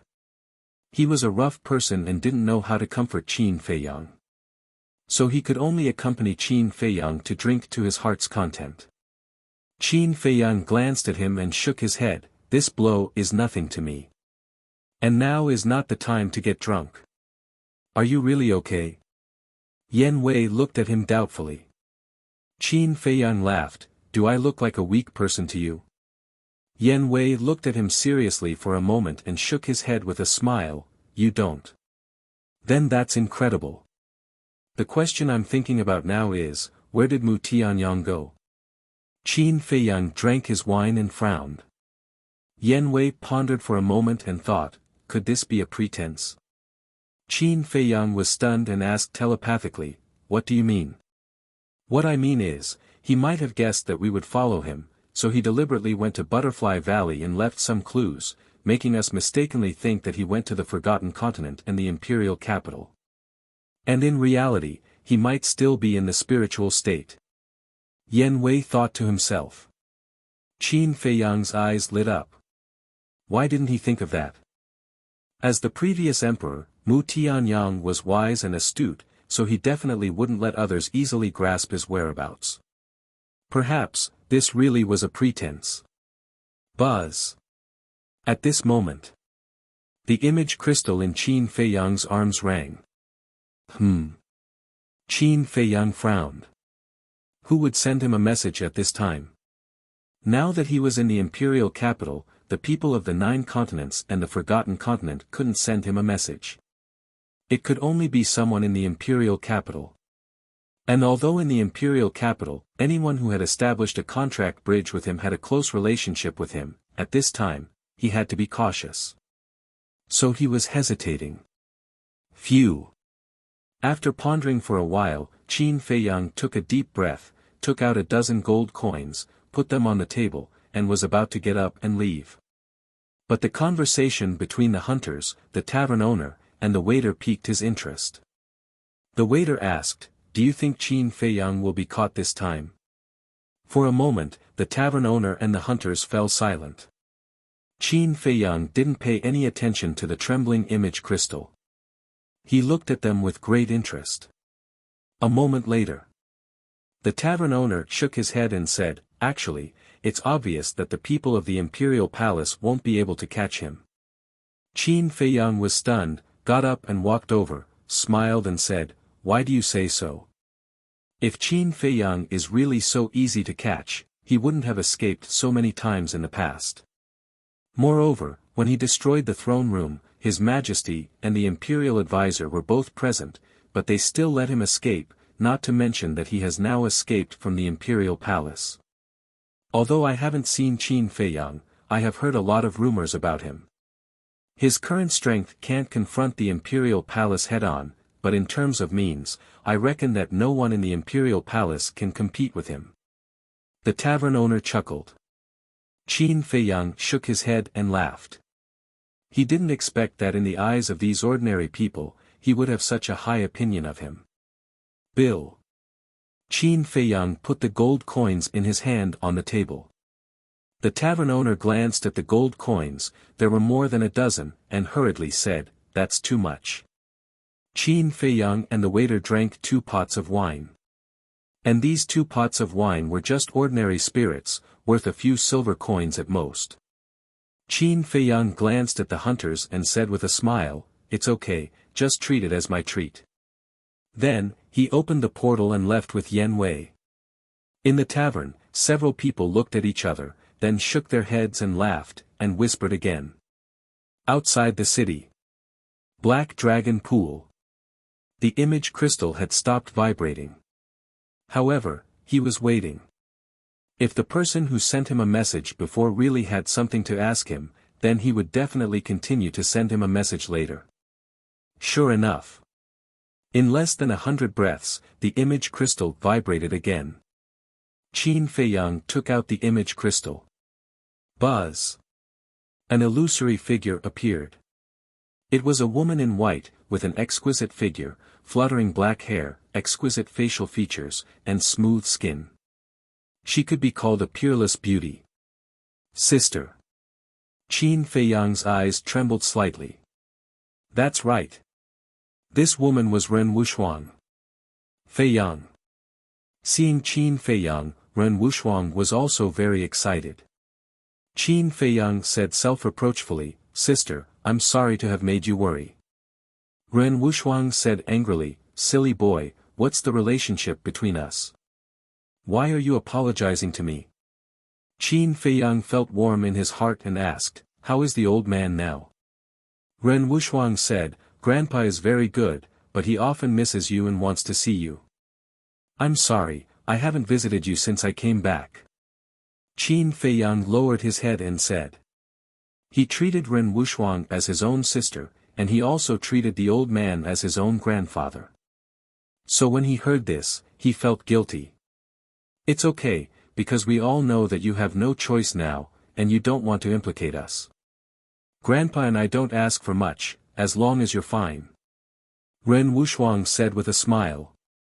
Hearing this, Qin Feiyang's mood became even more depressed. Ren Wuxuang sighed and said with a smile, Guo Feiyang, there's someone who wants to talk to you. Qin Feiyang was stunned. He looked up at Ren Wuxuang and asked, who is it? Me. An old man walked to Ren Wuxuang's side and entered Qin Feiyang's sight. Old Qin. Qin Feiyang's eyes trembled and said angrily, I'm telling you, if you dare to hurt her, I won't let you go. Old Qin said, if I really wanted to hurt her, do you think you would have a chance to see her now? Qin Feiyang raised his eyebrows and said, come to the Black Dragon Pool, I'll wait for you here. Okay. Old Qin nodded and immediately opened the portal and walked in. Ren Wuxuang asked with concern, Feiyang, will you be okay? Qin Feiyang smiled and comforted, don't worry, I'll take care of it. Take care of yourselves. Okay. You too. Ren Wuxuang said. Qin Feiyang smiled and turned off the image crystal. Just as the image crystal was turned off, a figure descended from the void in front of them. It was old Qin. Chapter 1163. But old man Qin did not release his majesty. In order to eliminate Qin Feiyang's vigilance, he did not even take a step closer. However, Qin Feiyang did not let down his guard because of this. He asked, this time you came to me on behalf of the emperor or yourself? This old man. Old man Qin said. Qin Feiyang said, I don't remember any interaction between us before. Not before, but it doesn't mean that there won't be in the future. Old man Qin smiled faintly and asked, the person who entered the capital with the deputy commander last time should be you, right? Qin Feiyang nodded. Old man Qin said, do you remember the question this old man asked you at that time? Qin Feiyang said, of course I remember, you were asking the imperial preceptor. Old man Qin nodded and said, yes, this old man wants to know, what do you think of the imperial preceptor? Qin Feiyang was silent. Old man Qin said, there is no one else here, you can speak freely. Qin Feiyang said, will you believe what I say? Old man Qin said, this old man will think carefully. Qin Feiyang said, the imperial preceptor is a malignant tumor, his existence will only threaten the great Qin Empire. Old man Qin's eyes flashed. Qin Feiyang asked, do you know why he deliberately killed me? Why? Old man Qin asked. To snatch the castle and Chang Shui. And every time he came to kill me, he hid it from the emperor. What does this mean? This means that he wants to take the castle and Chang Shui for himself. One more thing, the new commander of the invincible Black Army is the confidant of the imperial preceptor. Qin Feiyang said. What? Old man Qin's eyes trembled. Although Qin Feiyang's words were not very obvious, he had already noticed what Qin Feiyang wanted to say. Forming a clique for personal gain and harboring evil intentions. Qin Feiyang said, is there anything else you want to know? Old Qin asked, is the matter of Mu Tianyang true? Absolutely. Before I came to the imperial capital, I even fought with him. Qin Feiyang said. Fight? Old man Qin frowned. One had to know that Mu Tianyang was the previous emperor. With Qin Feiyang's strength, if they really fought, how could he survive? Qin Feiyang said, there are too many things between Mu Tianyang and I, so I can't explain it all at once. I can only tell you that his cultivation is not as good as before. If you want to get rid of him, you have to do it now. Are you sure? Old Qin asked. It was not that he did not trust Qin Feiyang, but this matter was too outrageous. As early as more than 10,000 years ago, Mu Tianyang had died in the hands of the previous emperor. How could he suddenly jump out? Qin Feiyang said, "It's up to you to believe it or not." Looking at Qin Feiyang, old Qin did not speak for a long time. He wanted to find something in Qin Feiyang's expression. But in the end, he did not find any trace of deception. Taking a deep breath, he asked, "Then what are you going to do next?" "I'm going to track Mu Tianyang. The great Qin Empire is the blood and sweat of my ancestors. I will not let it be destroyed in someone's hands." Qin Feiyang said firmly. This someone was naturally referring to the current emperor. Old Qin took a deep look at Qin Feiyang and sighed, "If this is true, then it's really hard for you." Qin Feiyang said, "I just want to have a clear conscience." What a good, clear conscience. How good would it be if you and your father didn't fight to this extent? Old Qin sighed. Qin Feiyang said in a deep voice, "I've already said that we are no longer father and son. So in the future, please don't let me hear such words again." Old Qin shook his head and sighed, "Fine, this old man will believe you for the time being. Go ahead and do what you want. But it's best if you can get the evidence back. At that time, this old man can tell His Majesty. After all, with your current relationship, no matter what you say, His Majesty won't believe you. Of course, if this old man finds out that you're lying to me, this old man won't let you off." Old Qin said. "Time will prove everything." Qin Feiyang said indifferently. "It's best if that's the case." Old Qin nodded and waved his hand. A wisp of blood-red aura rushed out from the top of his head and condensed into a blood-red figure. Whether it was the figure or the appearance, this figure was exactly the same as Old Qin. "This is a strand of my killing intent. It can display my peak strength and save your life at a critical moment. But remember, this strand of killing intent can only be used once." Old Qin warned. Old Qin was a false god. With his strand of killing intent, it was equivalent to having a life-saving talisman. This kind of thing, for anyone, was a once-in-a-lifetime good thing. However, Qin Feiyang was hesitant. Although he was still unable to understand the existence of a false god, he had some understanding of it from the ancient books. Usually, whether it was the killing intent or the clone, it was related to the original body. For example, now that Old Qin gave him a strand of killing intent, then after he left, Old Qin could follow this strand of killing intent to chase his location. In short, no matter where he went, Old Qin would be able to find him in the end. In other words, this strand of killing intent was not only a life-saving talisman, but also a time bomb that could take his life at any time.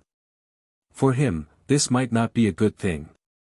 As if seeing Qin Feiyang's concern, Old Qin smiled faintly, "You are really cautious, but don't worry, this old man has already cut off the connection with this strand of killing intent. In other words, it is now an independent existence and has nothing to do with this old man." Hearing this, Qin Feiyang breathed a sigh of relief and calmly accepted this strand of killing intent. Whoosh!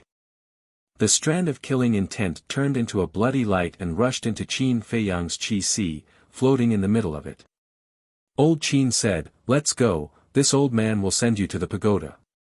Qin Feiyang said, "No need, I can leave the imperial capital by myself." "You can leave." This time, it was Old Qin who was stunned. But he didn't ask much and said, "Then take care of yourself. Today, we met here and said these words, can be regarded as a little secret between the two of us. Don't mention it to anyone." Qin Feiyang nodded. Old man Qin smiled and opened the portal. Qin Feiyang's eyes flashed and said, "Now that you have helped me without telling the emperor and the state preceptor, you should have noticed something." "Yes. This old man smells a conspiracy. Old Qin nodded and whispered, and then entered the portal without looking back. It seems that the imperial capital is not full of idiots. After old Qin left, Qin Feiyang muttered to himself. But before his voice fell, he suddenly thought of something, his body trembled, and his eyes lit up. Haha, saying that others are idiots, but in fact, I am the biggest idiot. All of a sudden. He looked up to the sky and laughed, his face was full of ridicule. This was self-deprecating. After a long time, he calmed down, walked to the edge of the cliff, sat cross-legged, and closed his eyes. Everything about Mu Tianyang and the Mu family appeared in his mind one by one. Time passed little by little. In the blink of an eye, a whole day passed. Whoosh! Qin Feiyang finally opened his eyes, 2 rays of light burst out. I think this should be the answer. He muttered to himself, got up, and took out the image crystal. After a while, a white-robed man materialized out of nowhere. It was Lu Xingqian. Brother Qin, are you looking for me to drink? Lu Xingqian smiled and greeted. Qin Feiyang smiled, yes, come to the Black Dragon Pool, let's get drunk today. He was also very friendly. Lu Xingqian was stunned, and nodded, okay, wait for me, I'll be right there. After saying that, the shadow dissipated. Qin Feiyang put away the image crystal, stood on the edge of the cliff, with his hands behind his back, and glanced at the mountains below. A shocking cold light flashed in the depths of his eyes. Time passed by breath. About 10 breaths later, Lu Xingqian appeared out of thin air above the Black Dragon Pool. When he found Qin Feiyang, he landed beside Qin Feiyang with a smile on his face. Sorry to keep you waiting. Lu Xingqian smiled. It's okay.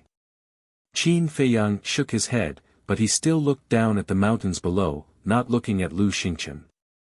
Lu Xingqian was stunned, but he didn't seem to take it to heart.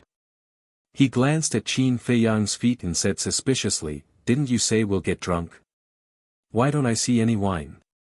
Qin Feiyang said, it won't be too late for us to drink after we're done with other things. What things? Lu Xingqian was suspicious. Back then, you died in the inner hall, but not long after, you came back from the dead. Why is that? This question has been bothering me for a long time.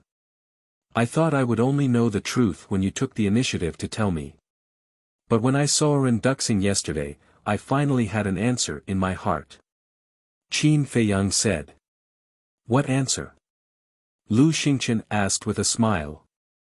Whether it was their tone or their expressions, they were very calm, as if they were discussing a very ordinary matter. Possession. The current you is no longer the real Lu Xingqian. Qin Feiyang said. Lu Xingqian's pupils shrank, and he asked curiously, then tell me, who am I? You've told me twice that you were a true war god in the past. A real god of war. This level of existence has far surpassed the false god level. Since ancient times, there have been very few of them. So, you should also be Mu Tianyang. Qin Feiyang said. Mu Tianyang. Lu Xingqian was slightly taken aback, and he asked in confusion, how could I be him? Yes, I really didn't expect you to be him. Qin Feiyang nodded, and the hidden cold light in his eyes suddenly burst out. At the same time, he suddenly turned around, grabbed Lu Xingqian's neck, and shook his head. Don't play dumb with me. If you are not Mu Tianyang, why would Mu Qin come to you? If you are not Mu Tianyang, why would you have a space divine item? Puchi. After saying that, he tore apart Lu Xingqian's clothes, and saw that there was a dark gold potential mark on Lu Xingqian's chest. The potential mark of the 6th level was dark gold. This meant that Lu Xingqian, like him, had opened the door of the 6th level of potential. Qin Feiyang saw the potential mark, and his eyes became even more aggressive. He asked, if you are not Mu Tianyang, then how did you open the door of potential? Lu Xingqian silently looked at Qin Feiyang. Suddenly, He smiled, shook his head, and said in confusion, I thought that I had done it flawlessly, but how did you know that I am Mu Tianyang? One sentence. In the land of ruins, I asked Renduxing, no, he should be called Mu Tianyang now. I asked him, since he had already found the divine bone of his life, why did he still want to occupy Renduxing's body? He told me that he wanted to become stronger. I didn't know how he could become stronger by doing this. But his words made me think of you. How could a person who had been buried in the ground come back to life? The only explanation is that he had taken over. Of course, just based on this point, I can't conclude that you are Mu Tianyang. Chapter 1164. What other factors are there? Lu Xingchen asked with a smile. The biggest factor is your cultivation, Yi Zichen said. Your cultivation has improved so fast that I can't help but suspect that you have also opened the door of potential. Sure enough. You have opened the 6th level. Another factor is Mu Qing. He personally admitted that the Mu family is the descendant of Mu Tianyang. And Mu Qing repeatedly came to you and was very respectful to you. What does this mean? You should know that Mu Qing has opened the all-seeing eye and has an extraordinary position in the Mu family. It can even be said that he is the spokesperson of the Mu family. If even he respects you so much, who do you think you are if not Mu Tianyang? Qin Feiyang said. Lu Xingchen shook his head and smiled. Your analysis is so reasonable that I can't find a reason to quibble. But speculation is just speculation. I know you won't admit it, so I have prepared a big gift for you. Qin Feiyang laughed and let go of Lu Xingchen. With a wave of his hand, Mu Qing appeared out of thin air. Looking at Mu Qing, who was covered in bruises and dripping with blood, Lu Xingchen's pupils suddenly shrank. Qin Feiyang stepped on Mu Qing and looked at Lu Xingchen with a smile. I just want to ask you, do you want him to live? Mu Qing roared, bastard, kill me if you want, don't humiliate me. Lu Xingchen looked at Mu Qing, who was struggling desperately, in silence. The all-seeing eye has the ability to spy on all things. Such a fighting soul must be extremely rare. Even in today's world, Mu Qing may be the only one who has such a fighting soul. I think you have high expectations for him. You must be planning to focus on training him. But if he dies here today, then your expectations will be disappointed. Qin Feiyang said with a smile. Lu Xingchen raised his head and looked at Qin Feiyang, his eyes flickering. Qin Feiyang said indifferently, we've known each other for so many years. You should know my character, so don't doubt that I dare to kill him. Alas! Lu Xingchen sighed helplessly. He looked at Mu Qing and asked, why are you looking for him? This, he naturally referred to Qin Feiyang. Mu Qing lowered her head, her face full of annoyance. Because of the divine crystal, the Mu clan not only lost the gate of time and space, but also caused the death of the Mu clan's second grandmaster. His heart was already buried in hatred and anger. As such, when he saw Qin Feiyang appear in the glacier forest, he didn't think too much about it. He had never thought that such a thing would happen. Lu Xingchen sighed. If you hadn't fallen into his hands, I wouldn't be in such a passive situation right now. Qin Feiyang said, so you admit it. Lu Xingchen looked up at Qin Feiyang and nodded. Yes, as you said, I am also Mu Tianyang.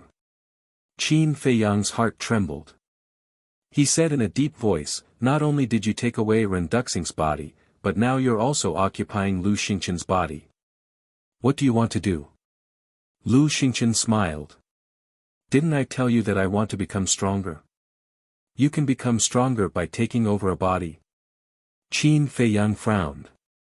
Lu Xingchen said lightly, there are some things that you can't understand. You just need to know that I have no malice towards you. No malice. You've used me again and again, and you still dare to say such words. Qin Feiyang couldn't help but sneer. Lu Xingchen shook his head. I'm not using you, I'm training you. Do I need you to train me? Who do you think you are? Qin Feiyang pointed his finger in the air. An invisible force rolled toward Lu Xingchen like a wave, carrying a shocking murderous intent. However, Lu Xingchen just waved his hand lightly and easily wiped out the invisible force. Qin Feiyang's pupils contracted. What kind of method was this? Lu Xingchen said, although your cultivation and mine are about the same now, if we really fight, killing you is as easy as flipping my hand. Then let's see if I kill Mu Qing first, or if you kill me first. Qin Feiyang grabbed Mu Qing's neck, a cold light flashing in his eyes. Lu Xingchen raised his eyebrows. Mu Qing roared with all his might, "Ancestor, I'm not afraid of death. Don't be threatened by him because of me. You still have the strength to roar. It seems that Fatso hasn't tortured you enough in the castle." Qin Feiyang's eyes flashed with murderous intent. He punched Mu Qing's lower abdomen, which was already badly mutilated, and blood spurted out like a fountain. Ah, Mu Qing couldn't help but howl in pain.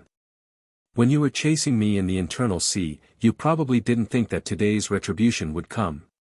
You've tried to kill me time and time again, but you've never succeeded. Now that you've fallen into my hands, are you angry and unwilling? Qin Feiyang looked at Mu Qing and said lightly, the corners of his mouth full of ridicule. After that, he sent Mu Qing to the castle. Lu Xingchen frowned and said, "What do you want to let him go?" "Let him go." Qin Feiyang laughed and said, "I know your next step." Lu Xingchen pondered for a while and said, "If you want to know my next step, you can go to the demonic dragon mountains in He province." Demonic dragon mountains? Qin Feiyang frowned. Suddenly, he remembered. Ren Duxing's battle sword seemed to have been obtained from the demonic dragon mountains. Could it be that the demonic dragon mountains were hiding other secrets? Lu Xingchen smiled and said, "I have time now. Do you want me to go with you?" Qin Feiyang's eyes flashed. He definitely couldn't let Lu Xingchen follow him. Because Lu Xingchen definitely wouldn't miss any chance to save Mu Qing. Therefore, if he let Lu Xingchen follow him, it was equivalent to putting a time bomb beside him. But to kill Lu Xingchen, he couldn't do it. What should he do? Let him go? No. Letting him go was equivalent to letting a tiger return to the mountain. Suddenly, his eyes lit up and opened a portal. He looked at Lu Xingchen and said, "Follow me to a place." "Where?" Lu Xingchen asked. Qin Feiyang said, "You'll know when you get there." Lu Xingchen looked at him deeply and entered the portal. Qin Feiyang followed closely behind. The next moment, the two of them landed on a small plaza, surrounded by undulating mountains and towering ancient trees. In the center of the square, there was an ancient stone tower, towering into the clouds and emitting a mysterious aura. It was the pagoda. At this moment, Old Man Qin was sitting cross-legged in front of the pagoda. Sensing Qin Feiyang's aura, Old Man Qin immediately opened his eyes, but when he saw Lu Xingchen, he couldn't help but be stunned. "What's going on?" Old Man Qin looked at Qin Feiyang and asked. Qin Feiyang said, "The Mu Tianyang you want, I've found him." "So fast?" Old Man Qin was slightly taken aback. He immediately sized up Lu Xingchen and frowned. "Don't tell me you're talking about him." "That's right." Qin Feiyang nodded. "How is this possible? I've seen Mu Tianyang's portrait in an ancient book, and it doesn't look like him at all." Old Man Qin said. "It's a long story. And this is not a place to stay for long. Help me keep an eye on him and don't let him escape. When there's a chance in the future, I'll explain it to you slowly." Qin Feiyang said in a deep voice. After all, this was the back mountain of the imperial palace. If it was discovered by the emperor and the state preceptor, not only would he suffer, but Old Man Qin would also be implicated. "Okay."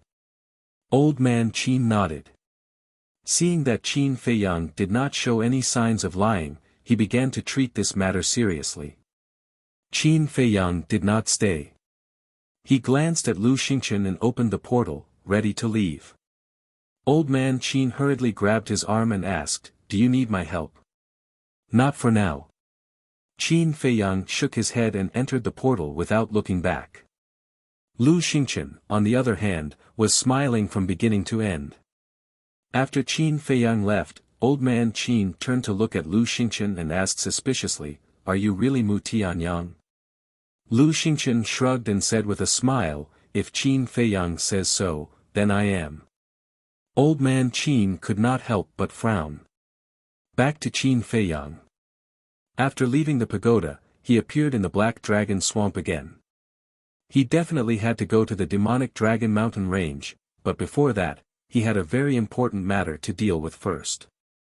He took out the image crystal. Buzz. Soon.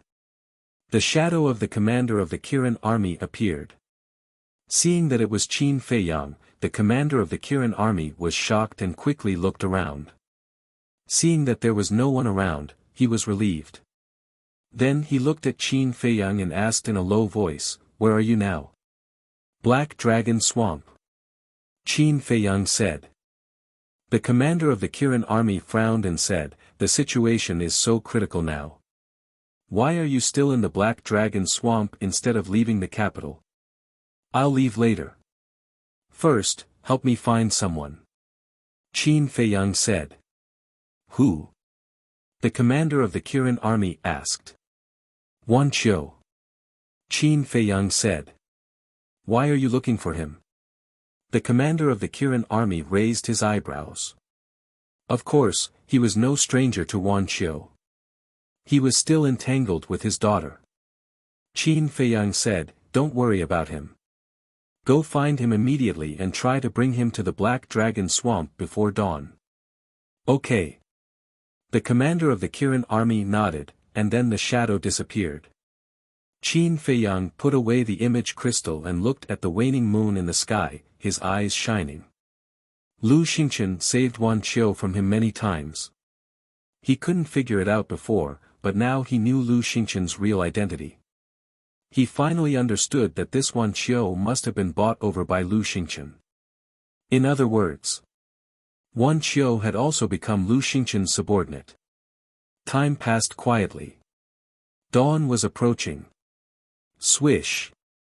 A black shadow descended over the Black Dragon Swamp. It was the commander of the Kirin army. But he was the only one who came. Qin Feiyang also sensed the aura of the commander of the Kirin army. He jumped into the air and landed in front of the commander of the Kirin army. He asked, "Why are you alone? Where's Wan Qiu?" "I didn't find him." The commander of the Kirin army shook his head. Qin Feiyang frowned and said, "How can you not find him? Did you ask your daughter?" "Yes. She doesn't know where Wan Qiu is either. I also sent a message to Wan Qiu, but I haven't received any response." The commander of the Kirin army said. Qin Feiyang frowned. It seemed that Wan Qiu was very likely to be in Lu Xingchen's space treasure. The commander of the Kirin army asked, "Why are you looking for him?" Qin Feiyang said, "He's Mu Tianyang's lackey." Mu Tianyang. The body of the Qilin army's commander trembled as he said, "The matter that you told His Majesty, I also know. But how could Wan Qiu possibly be Mu Tianyang's lackey?" Chapter 1165. Crane Province. The commander of the Kirin army was stunned and asked suspiciously, "Why are you going to Crane Province? Time is of the essence. Don't ask so many questions. Tell me quickly." Qin Feiyang urged. "Let me think." The commander of the Kirin army pondered for a while and said, "I have been to Crane Province a few times before, but it was always in Crane Province City. As for the Magic Dragon Mountain Range, I have heard of it, but I did not pay much attention to it." Qin Feiyang said, "Then give me the coordinates of Crane Province City." The commander of the Kirin army nodded and gave Qin Feiyang the coordinates. Qin Feiyang waved his hand and Yen Wei appeared. Qin Feiyang then took out the imitation spacetime gate and handed it to Yen Wei. Yen Wei immediately activated his battle chi and activated the spacetime gate. The commander of the Kirin army glanced at Yen Wei and the spacetime gate, then looked at Qin Feiyang and said, "Her Majesty is very worried about you now." Qin Feiyang's eyes trembled slightly. He resisted the impulse in his heart and said, "Help me tell my mother that I will try my best to survive." Clang! Before he finished his words, accompanied by a deafening sound, the spacetime gate opened completely. "Let's go." Qin Feiyang waved his hand and stepped into the spacetime gate without hesitation. Yen Wei nodded to the commander of the Kirin army and quickly followed in.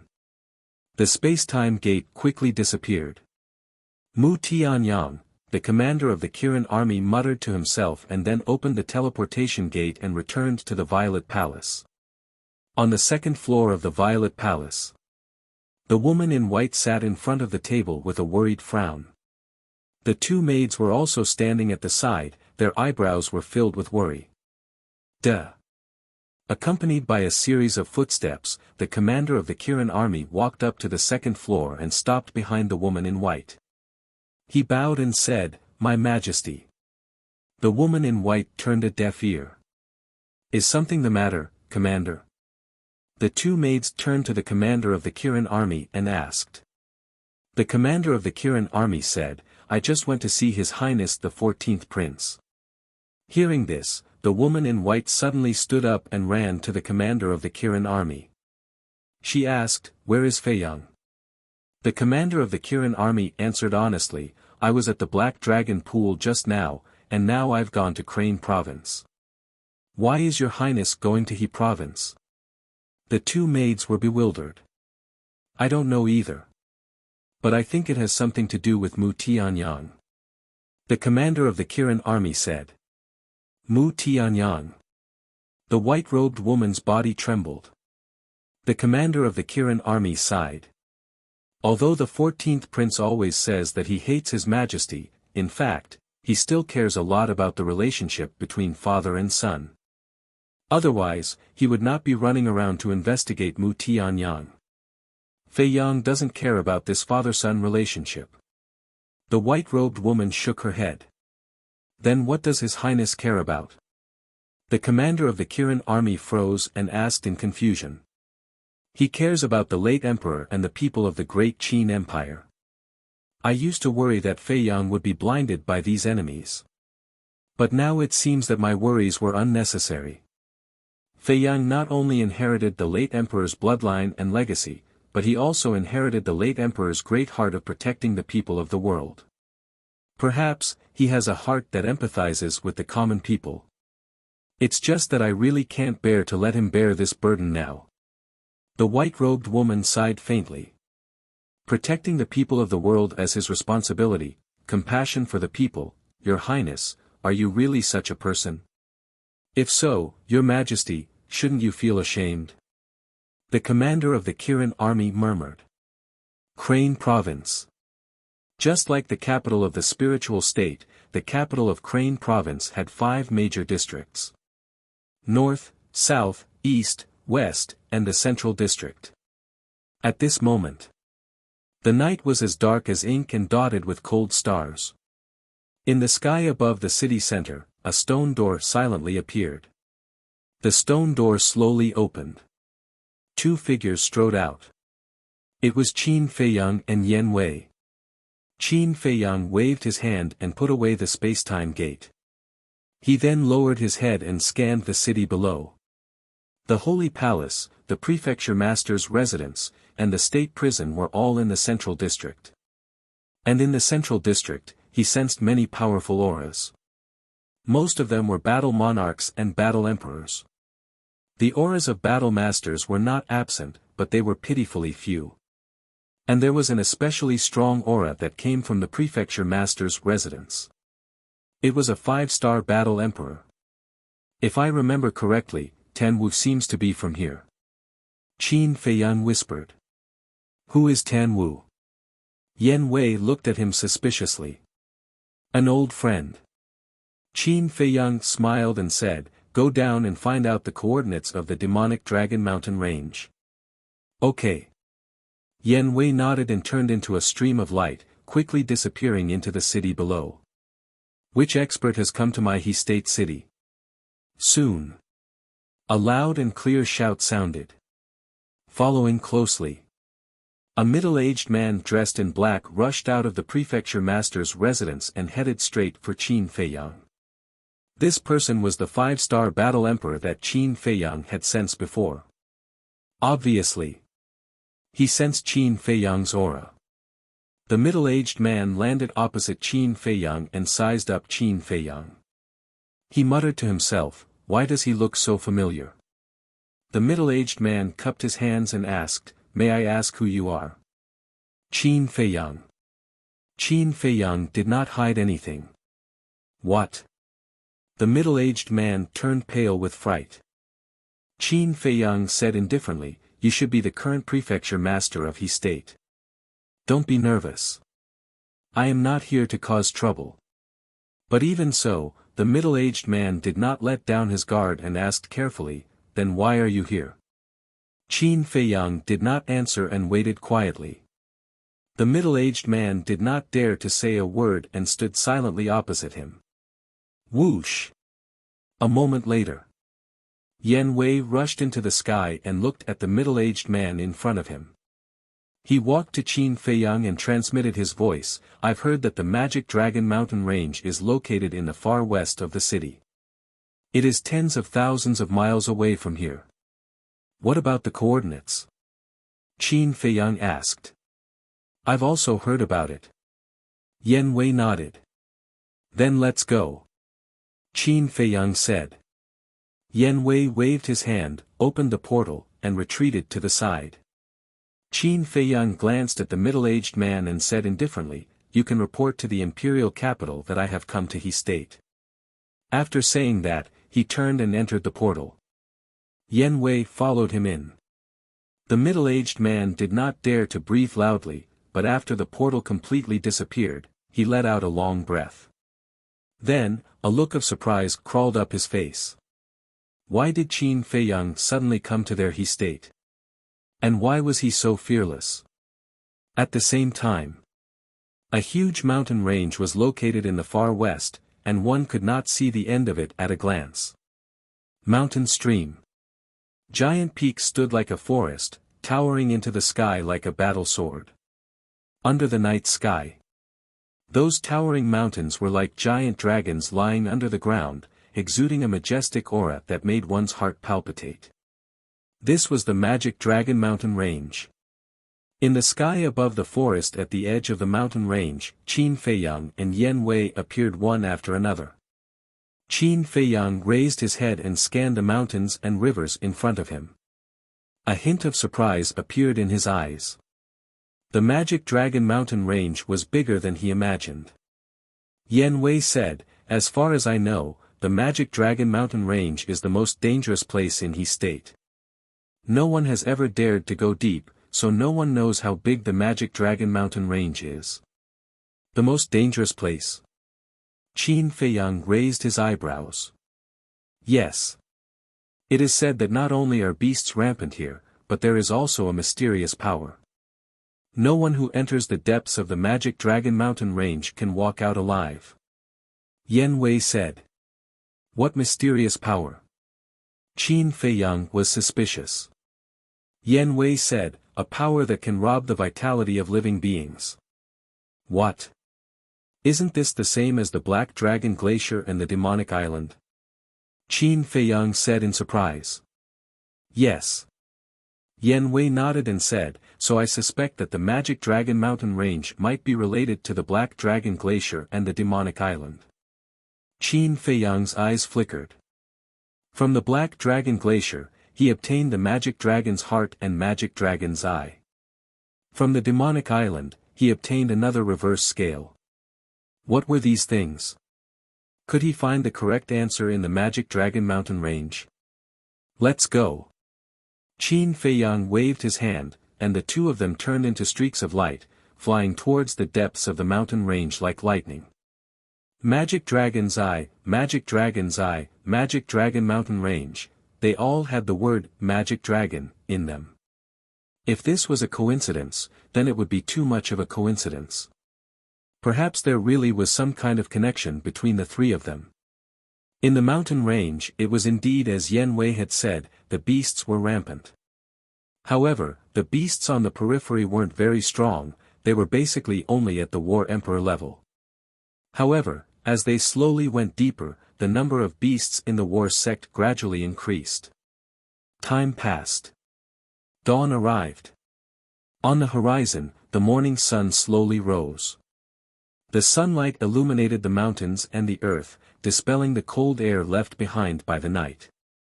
Qin Feiyang and Yen Wei did not stop and rest, and had already crossed over 10,000 miles. Along the way, they would occasionally meet some people who were training in the Magic Dragon Mountain Range or searching for treasures. However, the two of them ignored them.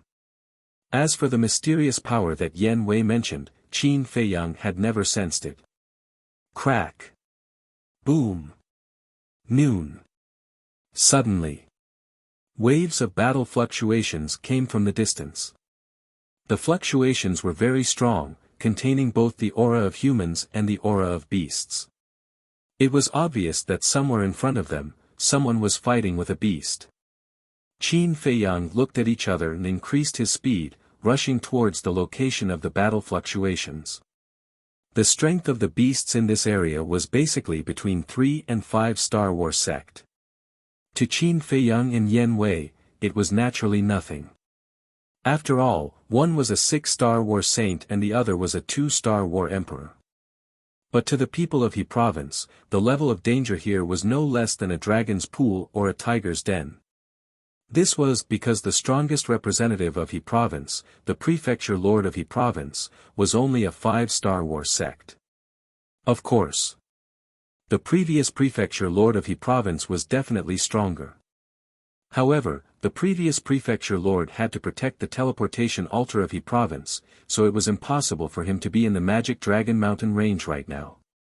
Therefore, Qin Feiyang judged that the ones fighting with the beasts in front were most likely Ren Duxing and his group. Boom. Crack. As they got closer, the battle fluctuations became stronger and stronger, and Qin Feiyang was even more certain of his thoughts. Because the fluctuations of the battle carried a strand of saint might. One had to know that in the 9 provinces, it was impossible for there to be a war saint-level powerhouse. Qin Feiyang's eyes also revealed a trace of killing intent. Soon, the two of them passed through a forest and stopped in the air above a mountain ridge, gazing ahead. More than 10 miles away, a man and a beast were crazily fighting in the sky. Blood flowed everywhere, and the mountains and rivers below were destroyed. That beast was a large dark red dog. Its body was more than 10 meters long, but the strange thing was that on its shoulders, there were 5 basin-sized heads. That's actually the Hell Divine Hound. Yen Wei said in shock. Qin Feiyang was also extremely shocked. The Hell Divine Hound was an extremely rare divine beast. That's right, it was a divine beast. Its rarity could almost be compared to a divine dragon. The Hell Divine Hound was ferocious by nature and had an innate talent. It was known as the Guardian of Hell. Previously, he had only seen it in ancient books. This was the first time he had seen the true appearance of the Hell Divine Hound. However, Chapter 1166. That person was thin and had a hooked nose. His eyes were like those of an eagle, shining with a sharp light. He was extremely powerful. That infernal divine hound had the strength of a 7-star battle saint, but he was not at a disadvantage. And his cultivation level was only a 5-star battle saint. How did he do it? Looking at the man and the beast, Yen Wei's rough face was full of disbelief.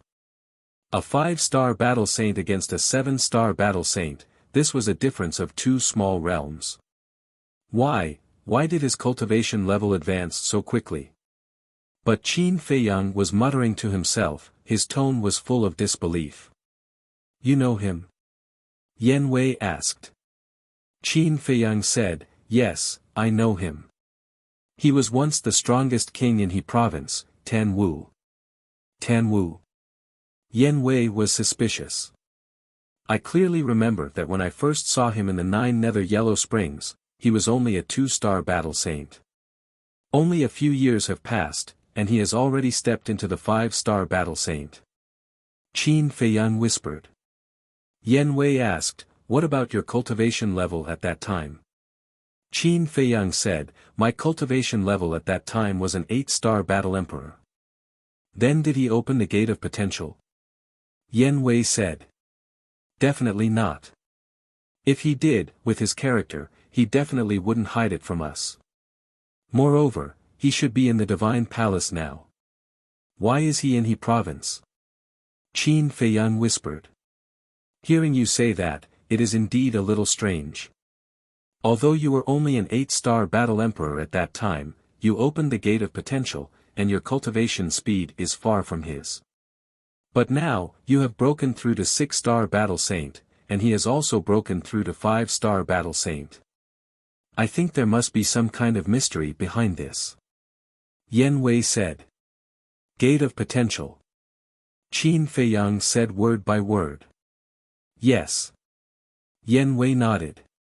Qin Feiyang's eyes trembled. If that was the case, didn't that mean that Tan Wu was also related to Lu Xingchen? Roar. Rumble. Tan Wu and the Hellhound's fierce battle gradually entered a white-hot stage. They didn't notice that Qin Feiyang and Qin Feiyang seemed to only have each other in their eyes. This Tan Wu is really not simple. There's a difference of 2 whole minor realms, and he's actually able to be equally matched with the underworld Divine Hound. Yan Wei was amazed. Qin Feiyang said, of course he's not simple. Otherwise, I wouldn't have tried so hard to recruit him. Yan Wei was bewildered. Qin Feiyang said in a deep voice, look above his head. Yan Wei focused his gaze and looked over. He saw a palm-sized ancient peak floating above Tan Wu's head. Its entire body was pitch black like ink, emitting a strong black light. That Gu Feng is his battle soul. As for his fighting soul, it can release an obscure force and form a gravitational realm. Any living being that enters this gravity domain will have their speed suppressed. Qin Feiyang said. Gravity domain. Yan Wei's body shook as he said in surprise, isn't this similar to the gravity divine iron? Yes. This is also the reason why I want to subdue him. Qin Feiyang nodded. I didn't expect the great Qin Empire to have so many peerless geniuses. Yan Wei shook his head and muttered, his face full of shock. Qin Feiyang's eyes flashed slightly as he said in a low voice, take them down. Okay. Yan Wei nodded. Boom. He used the Sky Demon 9 steps and crossed half a mile in 1 step. At the same time, the aura of the Sky Demon 9 steps erupted, causing the void and earth here to shake violently. Tan Wu and the Hellhound were shocked and they heard the commotion. They immediately stopped fighting and looked at Yan Wei. What a powerful aura. He's a war emperor. The man and beast's expressions changed immediately. Boom. Yan Wei took a second step, and the aura around his body rose steadily. At this moment, in the eyes of Tan Wu and the Hellhound, Yan Wei was like a war god descending. Every step he took could cause heaven and earth to tremble. Suddenly, Tan Wu noticed Qin Feiyang behind Yan Wei and his eyes widened. Is it an illusion? He rubbed his eyes in disbelief and looked again, only to see that Qin Feiyang was still standing there. It wasn't an illusion. It was really Qin Feiyang. But why was he in He province? Tan Wu's face was full of doubts and was about to greet Qin Feiyang. But at this moment, Yan Wei took his 9th step and instantly landed above him and the Hellhound. The Emperor's aura was earth-shattering. At this moment, the man and beast both felt the aura of death. Woo woo, the hellhound's body went limp and it quickly crawled on the ground, wailing at Yen Wei continuously. Tan Wu's heart was also drowned by fear. His current strength was not bad, but facing a war emperor, it was still too far away. Just as the man and beast thought that they were dead for sure, Yen Wei suddenly stopped. That shocking killing intent firmly locked onto the man and wolf. Swish! It was also at this time that Qin Feiyang took a step forward and walked in front of Tan Wu step by step. Tan Wu glanced at Qin Feiyang, then looked at Yen Wei, and asked in surprise, "Brother Qin, what's going on?" Qin Feiyang smiled and said, "He's my man." "Your man?" Tan Wu was slightly taken aback, then could not help but heave a sigh of relief. Although he and Qin Feiyang did not have a deep relationship, based on Qin Feiyang's previous attitude, it should not be disadvantageous to him. However, this sigh of his had yet to completely die down when Qin Feiyang raised his arm, grabbed his clothes, and directly tore them to shreds. Tan Wu was immediately startled, both hands protecting his chest. Qin Feiyang's gaze turned dark and he shouted, "Put your hands down for me." Although Tan Wu covered in time, he still caught the shadow of the potential imprint. Tan Wu's eyes had a hint of panic as he pretended to be calm and said, "Brother Qin, what are you doing? I asked you to put it down, didn't you hear?" Qin Feiyang roared, a hint of intense killing intent even flickering in his eyes. Tan Wu's gaze trembled. But in the end, he let out a long sigh and lowered his hands. A dark gold potential imprint immediately appeared in Qin Feiyang's line of sight. Really didn't expect it. Qin Feiyang looked at the potential imprint and shook his head in self-mockery. Tan Wu hurriedly said, "Brother Qin, listen to my explanation." "What's there to explain? Do you remember what conditions I offered when I asked you to follow me?" Qin Feiyang said. "Help me open the door of potential." Tan Wu said. "Yes. But at that time, you refused. Since then, I have always thought that you are a person with backbone and dignity. However, I didn't expect that you would actually become Lu Xingqian's lackey." Qin Feiyang reprimanded, his face full of disappointment. Lu Xingqian's lackey. But hearing Qin Feiyang's words, not only was Tan Wu not ashamed at all, but he got up with a suspicious look. Seeing this, Qin Feiyang raised his eyebrows and said, "Do you dare to say that you didn't join Lu Xingqian?" "Why should I join him?" Tan Wu asked back. "In order to open the door of potential," Qin Feiyang shouted. Tan Wu hurriedly stretched out his hand and said, "Wait, what do you mean by this? Why don't I understand at all?" Yen Wei frowned and said through voice transmission, "Look at him, it seems that it's not what you think." Qin Feiyang couldn't help but frown. Could it be that he misunderstood Tan Wu? Tan Wu opening the door of potential had nothing to do with Lu Xingqian. But that wasn't right. Apart from Lu Xingqian, who else in the great Qin Empire had the ability to help Tan Wu open the door of potential? If Tan Wu opened the door of potential with his own ability, he wouldn't believe it even if he was beaten to death. Because in the great Qin Empire, there were many people with better talent, comprehension, and aptitude than Tan Wu. If others couldn't do it, why could he do it? Or was Tan Wu acting now to cover up the truth? After thinking about it, Qin Feiyang really couldn't make a judgment and asked, "Then tell me, how did you open the door of potential?" Tan Wu shook his head and said, "I can't say, but I can guarantee that it has nothing to do with Lu Xingqian." "Guarantee?" Qin Feiyang smiled coldly and said, "Do you know? Right now, Lu Xingqian is my must-kill target. Do you think that I'll easily believe you? What's the situation? Isn't your relationship with him very good? Why would he become your must-kill target?" Tan Wu was bewildered. Qin Feiyang couldn't find the slightest trace of pretense in his eyes and expression. If Tan Wu was really acting now, then his acting skills were really too good. But if Tan Wu was not acting, then who helped him open this door of potential? Really not saying? Qin Feiyang asked once more. Tan Wu said, I promised him, I really can't say. A wave of viciousness immediately surged from between Qin Feiyang's brows. Grabbing Tan Wu's neck, he shouted, I think highly of you, but it doesn't mean that I won't kill you. Don't challenge my patience. Even if you kill me, I won't tell you. Tan Wu shook his head without the slightest cowardice. Qin Feiyang burned with rage. Yan Wei suddenly reached his hand out, grabbed Qin Feiyang's shoulder, and transmitted his voice, Don't be anxious, I've thought of a way. What way? Qin Feiyang secretly thought. Can't your slavery seal peek into the other party's thoughts? You'll enslave him now. When he's thinking about this question in his heart, you'll naturally be able to get the answer. Yan Wei secretly thought. That's right. Why didn't I think of it? Qin Feiyang's eyes flashed. Tan Wu did not know that his slavery seal had this kind of ability, so he definitely would not be on guard. With this thought in mind, Qin Feiyang did not hesitate anymore, forming seals with both hands. A slavery seal instantly appeared out of nowhere. Following closely.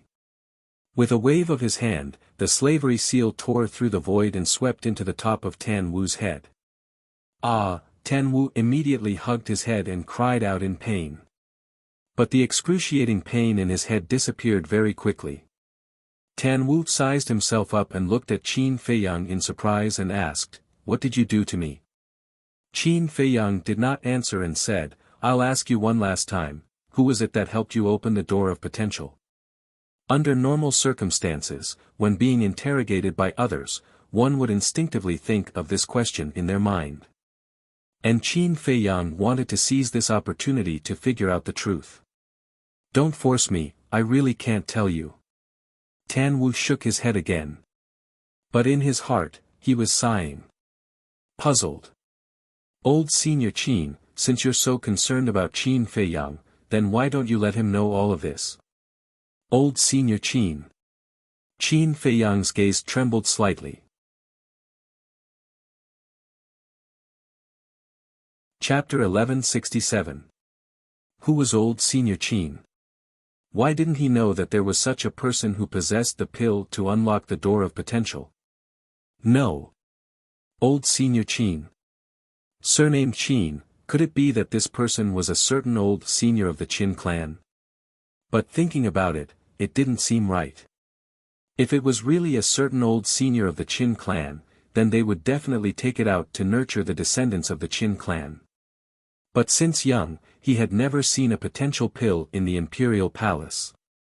Old Senior Qin, could it be that old Senior Qin who guarded the pagoda? But immediately after, he denied this thought. If it was really that old Senior Qin, then the emperor must also know about the existence of the potential pill. Qin Feiyang was puzzled. Suddenly, he grabbed Tan Wu's clothes again and shouted, Who is the old Senior Qin you're thinking of? Tan Wu was extremely surprised. How did Qin Feiyang know what he was thinking? Didn't you want to know what I did to you just now? I'll tell you now, that's an enslavement seal. After being controlled by the enslavement seal, I can peek into your inner thoughts through the enslavement seal. Qin Feiyang said solemnly. There's actually such a thing. Tan Wu turned pale with fright. Say it quickly. Qin Feiyang shouted. His patience was about to be worn out. Looking at Qin Feiyang's current appearance, Tan Wu fell into a struggle. Should he tell Qin Feiyang or not? Old Senior Qin, at the same time. Yan Wei was also thinking about this problem. Suddenly, a look of surprise crawled up his face as he looked at Qin Feiyang and said, I heard from Fatso and the rest that you seem to have a relative called Qin Yuan, right? Qin Feiyang nodded. Yan Wei guessed, do you think this old Senior Qin could be him? Qin Feiyang's body and mind trembled. Was it Uncle Yuan? He hurriedly looked at Tan Wu. If this person was really Uncle Yuan, then hearing Yan Wei's words now, Tan Wu's expression would have some changes. When he looked at Tan Wu, he shockingly discovered that Tan Wu was currently looking at Yen Wei. Furthermore, the gaze in his eyes clearly became different. There was a hint of helplessness and blame in his voice, as if he was blaming Yen Wei for talking too much. "It's really Uncle Yuan." Qin Feiyang's body trembled. Uncle Yuan actually possessed a pill that could open the door to potential. This was hard for him to accept. All of a sudden, he raised his other arm, his two hands forcefully grabbing the clothes on Tan Wu's chest as he shouted, "Tell me, is it Uncle Yuan or not?" Tan Wu's gaze flickered.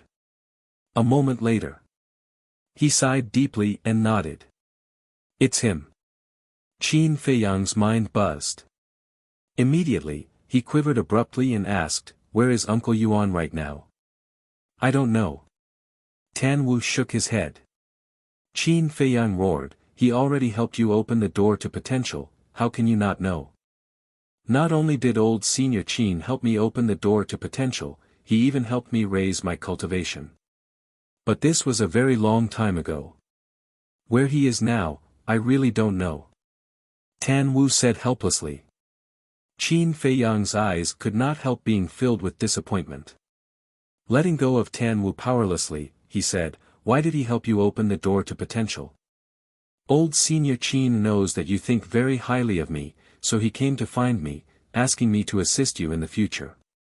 Frankly speaking, I really envy you. Although you were deserted by everyone back then, there are two people who have always been silently concerned about you. These two people are your mother and old Senior Qin. Especially old Senior Qin. Although he didn't meet you these few years, he has always been paying attention to your situation. Furthermore, for your future development, he has even been secretly helping you nurture a force." Tan Wu said. "Mother, Uncle Yuan," Qin Feiyang lowered his head and muttered. Gradually, his face brimmed with a happy smile. That's right. He was not alone. Because no matter what happened, Uncle Yuan and his mother would not leave him. Furthermore, he even had an additional group of companions by his side now. Qin Feiyang raised his head, looked at Tan Wu, and asked, "What force?" At that time, he just mentioned it in passing. "I don't know the details either. But from his words, I can tell that this force is still growing right now. When the day comes when it grows up, this force will definitely shock heaven and earth, making ghosts and gods weep." Tan Wu said, his eyes filled with confidence. Qin Feiyang frowned and said, "You're one of them?" "Sort of." Tan Wu nodded. "Uncle Yuan, thank you." Qin Feiyang looked at the horizon and muttered. Actually, he already knew long ago that Uncle Yuan had always been paying attention to him. But the matter of helping him nurture a force, if Tan Wu did not say, he would probably still be kept in the dark. And Uncle Yuan doing this was also completely for his sake. Because if he knew about these things, he would definitely develop a reliance heart. With reliance, he would definitely become lazy. Qin Feiyang retracted his gaze, looked at Tan Wu, and asked, "In the past, I invited you time and time again, but you refused. Why did you suddenly agree to assist me now?" "Forced by the situation. Seeing everyone get stronger day by day, while I'm still making progress in the same place, I feel anxious. The other factor is old Senior Qin. Old Senior Qin is a person of virtue and prestige, someone I admire. Don't think that I'm following you. Actually, I'm following old Senior Qin." Tan Wu said with a smile. Qin Feiyang shook his head helplessly and said, "Looks like in your eyes, I still don't have the qualifications for you to follow." "You can say that." Tan Wu nodded. Veins immediately popped out on Qin Feiyang's forehead and he said, "Aren't you afraid of offending me?" Tan Wu smiled and said, "Are you that kind of petty person?" Qin Feiyang shook his head and smiled, removing the slavery seal. He believed in Uncle Yuan's vision. Since he was nurturing Tan Wu, then he definitely trusted Tan Wu 100%. However, Uncle Yuan grasping the medicinal pill to open the door of potential was truly somewhat beyond his expectations. This old man, he could not see through him more and more. Qin Feiyang shook his head, restrained his emotions, and asked Tan Wu, weren't you at the temple? Why did you return to He province? Isn't it because of it? Tan Wu pointed at the Hell Divine Hound. Qin Feiyang glanced at the Hell Divine Hound and asked suspiciously, what do you mean? This has to start from a long time ago. I believe you guys must have heard of the legend of the Devil Dragon Mountain Range. Tan Wu said. Qin Feiyang, two people nodded. Tan Wu smiled and said, but there's a legend that you guys definitely don't know. What legend? The two people were suspicious. Tan Wu said, legend has it that in the deepest part of the Devil Dragon Mountain Range, there's a peerless divine weapon hidden. As long as you obtain this divine weapon, you will definitely be like a carp leaping over the dragon gate, soaring to the heavens in one go. Peerless divine weapon. Qin Feiyang, two people looked at each other. If it was in the past, they definitely wouldn't believe it.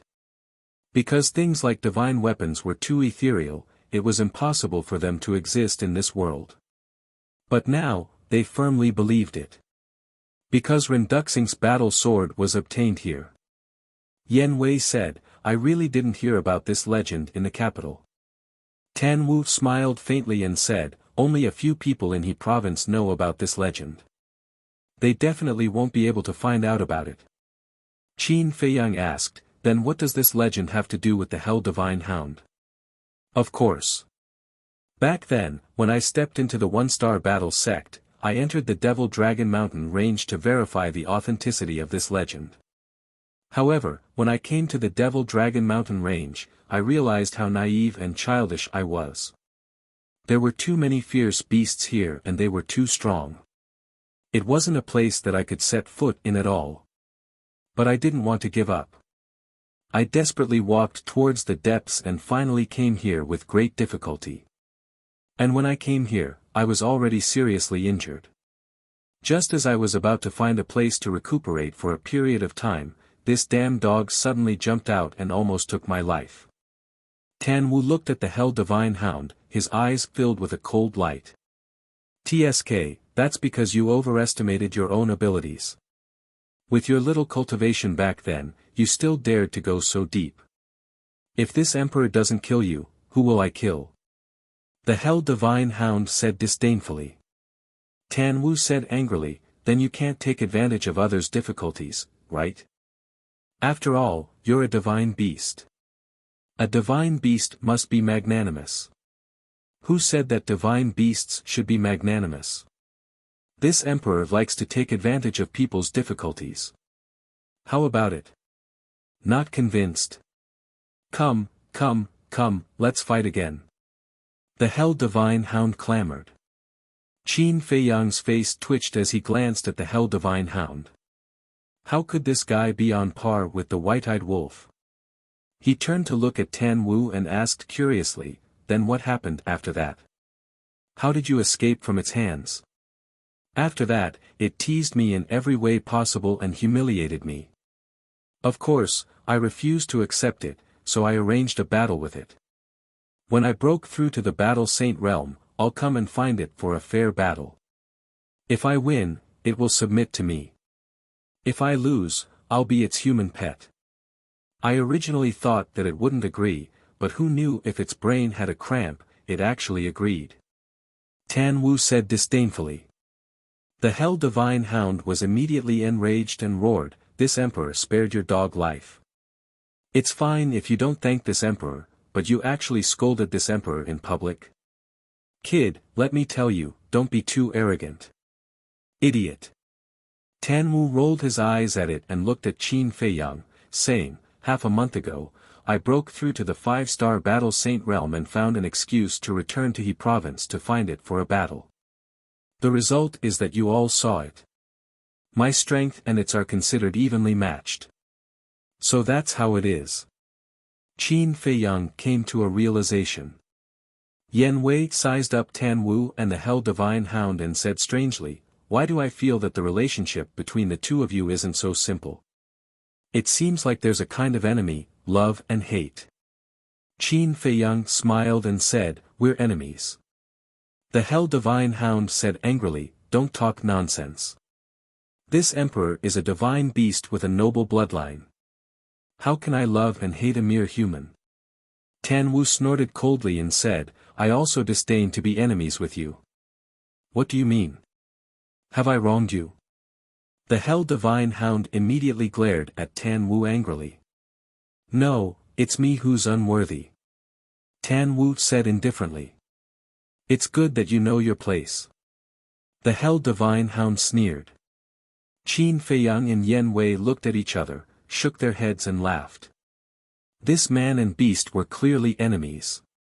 It seemed that when Tan Wu was tortured by the Hell Divine Hound, many interesting things happened.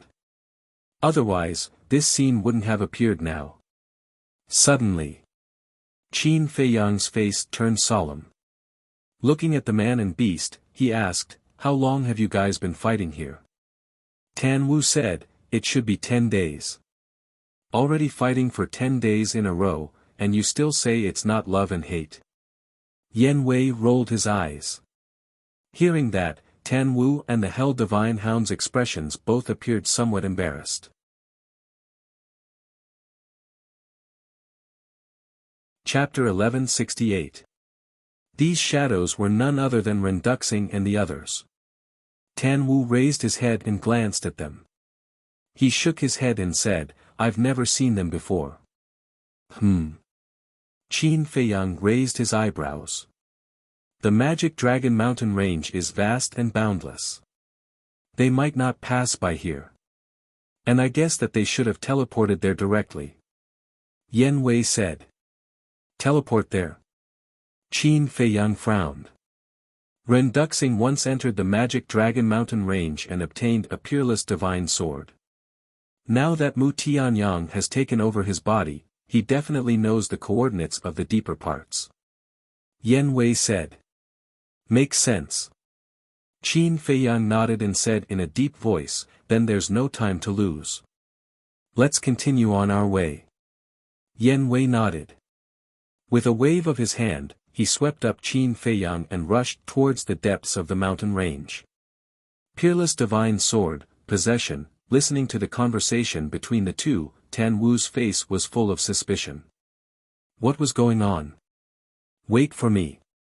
Seeing that Qin Feiyang was about to disappear at the end of the mountain range, Tan Wu quivered and hurriedly shouted at the two of them, chasing after them. The Hell God Hound was stunned for a moment before chasing after them. At the same time, hearing Tan Wu's voice, Yen Wei turned to look at Qin Feiyang. Qin Feiyang pondered for a moment and nodded to Yen Wei. Yen Wei immediately slowed down.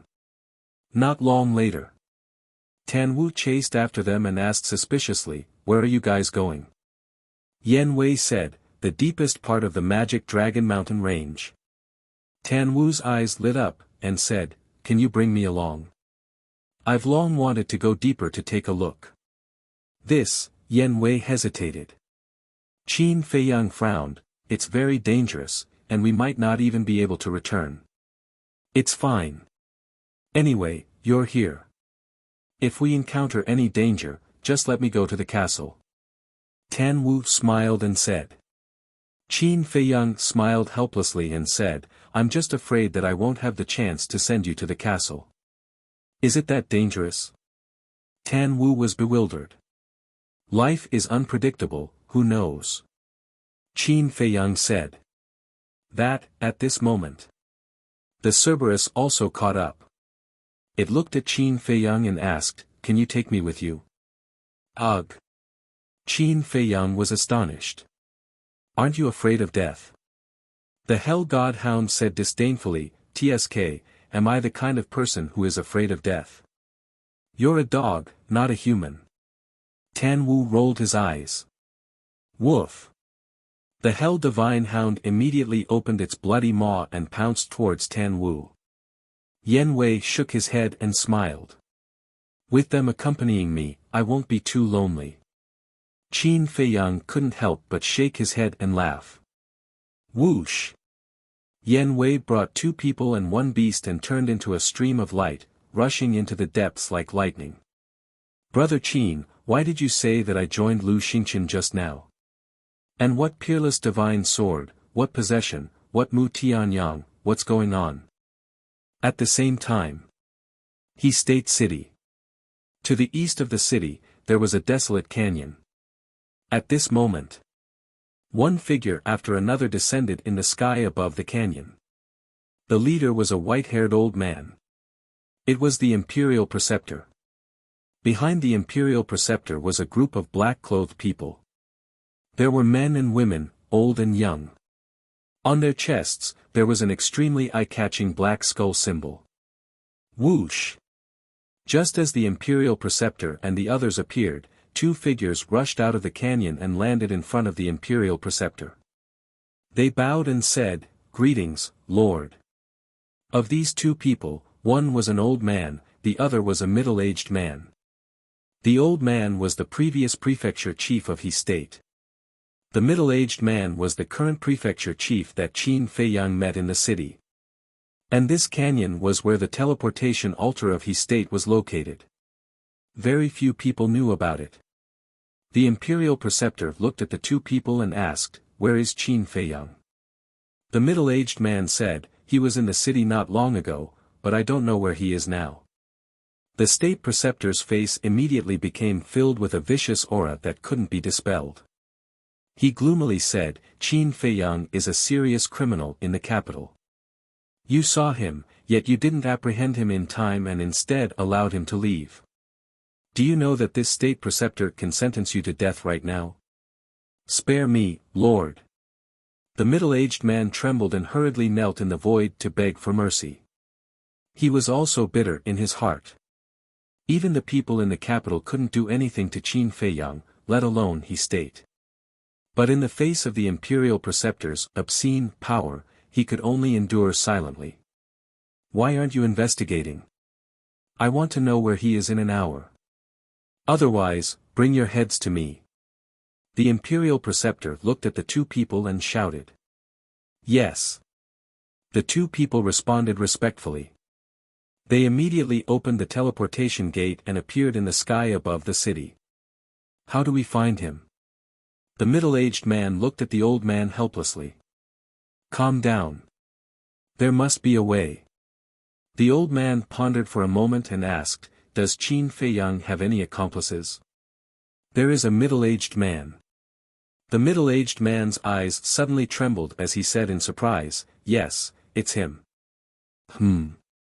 The old man was puzzled. The middle-aged man said, "I saw him fly up from the city and whisper to Qin Feiyang. They should be asking about something." The old man was delighted and said, "This is a clue. Quickly bring people to investigate." "Okay." The middle-aged man nodded and immediately turned to leave. In less than an hour, he returned and said to the old man, "I found it. That middle-aged man is in a restaurant asking for the coordinates of the magical Dragon Mountain Range." "They are going to the magical Dragon Mountain Range?" The old man was surprised.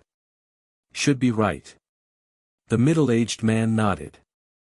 The old man said in panic, "This is not good. Tan Wu is now in the magical Dragon Mountain Range." "What? When did that kid come back?" The middle-aged man was surprised. "More than 10 days ago. It seems to be for that hellhound," the old man said. The middle-aged man said angrily, "This brat is too willful. Quickly inform him to be careful of Qin Feiyang." The old man nodded and took out the image crystal. Even the hellhound knew about it. It could be seen that the relationship between these two people and Tan Wu was not shallow. At the same time, Magical Dragon Mountain Range. Qin Feiyang and the others were flying above a forest as fast as lightning.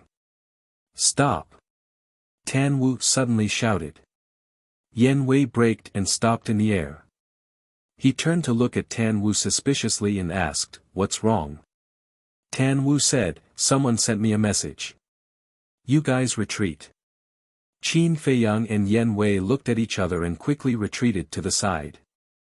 Humans are really troublesome. The hellhound muttered in dissatisfaction and also retreated to Qin Feiyang and Yan Wei's side. Tan Wu took out the image crystal. Buzz. The image of the old man appeared. "Greetings, Master." Tan Wu immediately bowed. The old man asked, "Are you still in the magical Dragon Mountain range?" "Yes." Tan Wu nodded.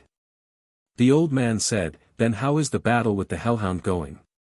Tan Wu smiled bitterly and said, "Its cultivation has also become stronger. It is now a 7-star battle saint. If it continues, it should be a situation where both sides suffer. To be able to fight it to a draw in such a short period of time, you are not bad." The old man smiled, his face full of gratification. Then his face turned serious and he said in a deep voice, "You have to be careful these few days." "What's wrong?" Tan Wu asked. The old man said, "According to this old man's inquiry, Qin Feiyang may have also entered the magical Dragon Mountain range." Tan Wu was slightly stunned.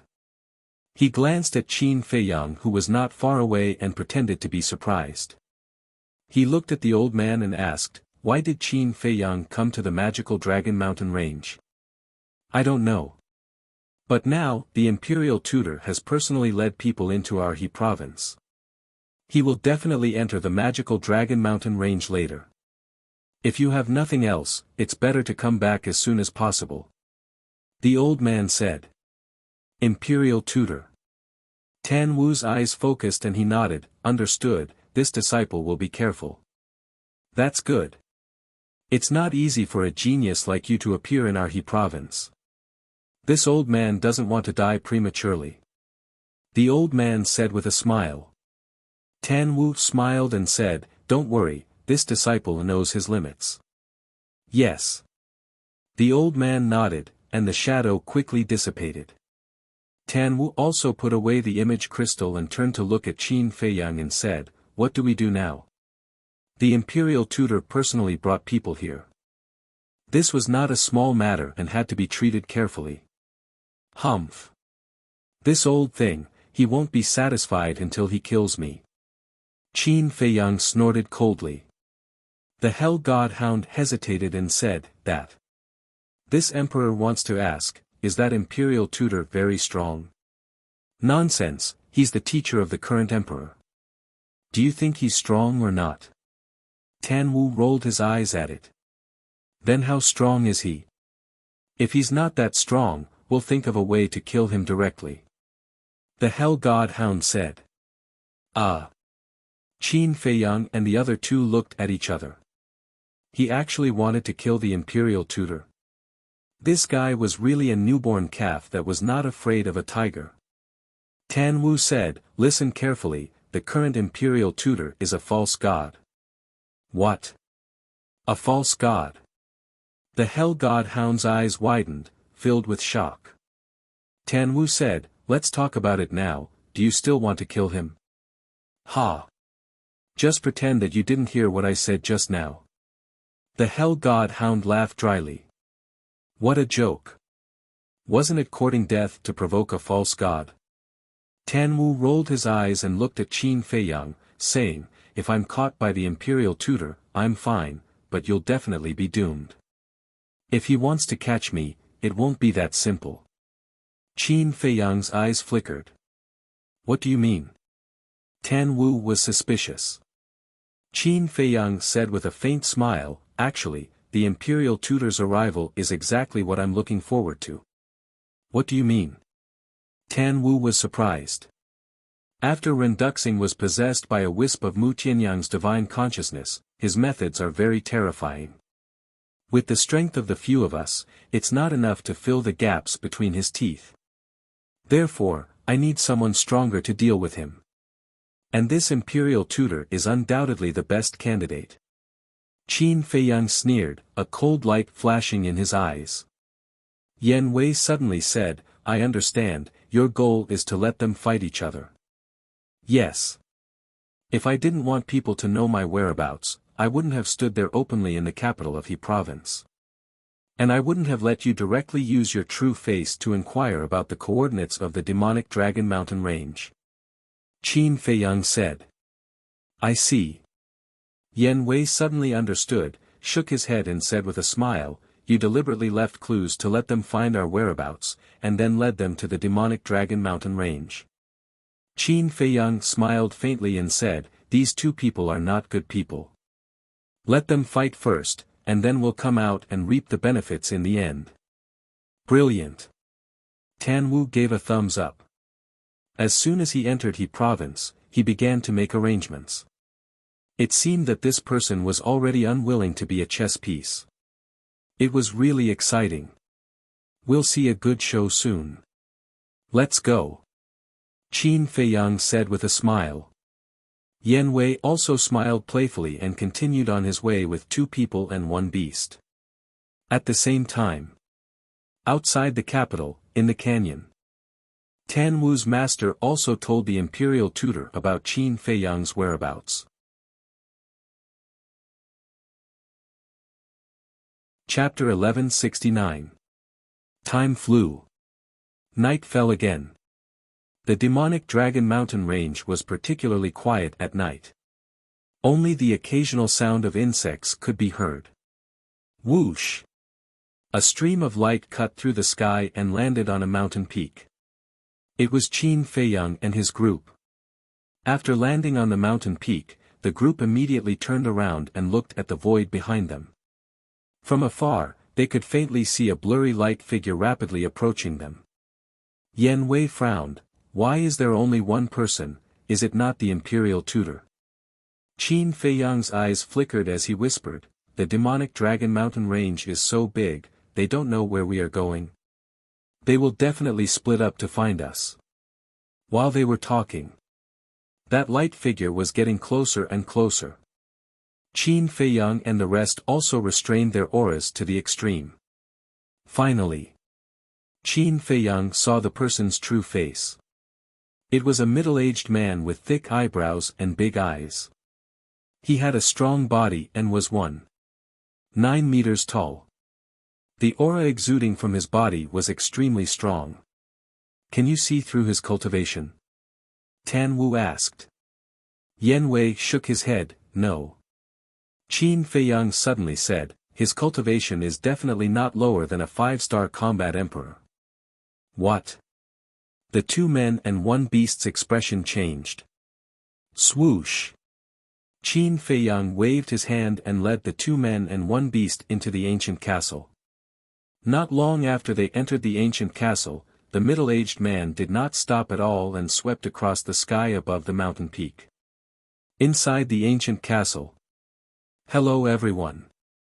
Tan Wu smiled and greeted Fatso and the rest. Other than the double-winged snow eagle, Yan Wei, Phantom Snake Emperor, Viper and Dan Wangkai, everyone was considered old acquaintances.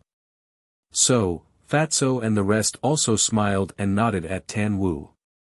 "So strong." When he noticed Viper and Dan Wangkai, Tan Wu's pupils constricted slightly. Then, he looked at Qin Feiyang and asked, "They are also your subordinates?" "Friends," Qin Feiyang said. Tan Wu was slightly taken aback and said emotionally, "Your foundation is getting stronger and stronger." Qin Feiyang sighed, "It's a pity that my own strength is still not enough to bring it to the table." Tan Wu smiled faintly and said, "With your cultivation speed, catching up to them, even surpassing them, is just a matter of time." Qin Feiyang shook his head and smiled. Tan Wu said, "Oh right, how did you determine that person's cultivation just now?" "The symbol on his chest." Qin Feiyang said, a cold light flashing in his eyes.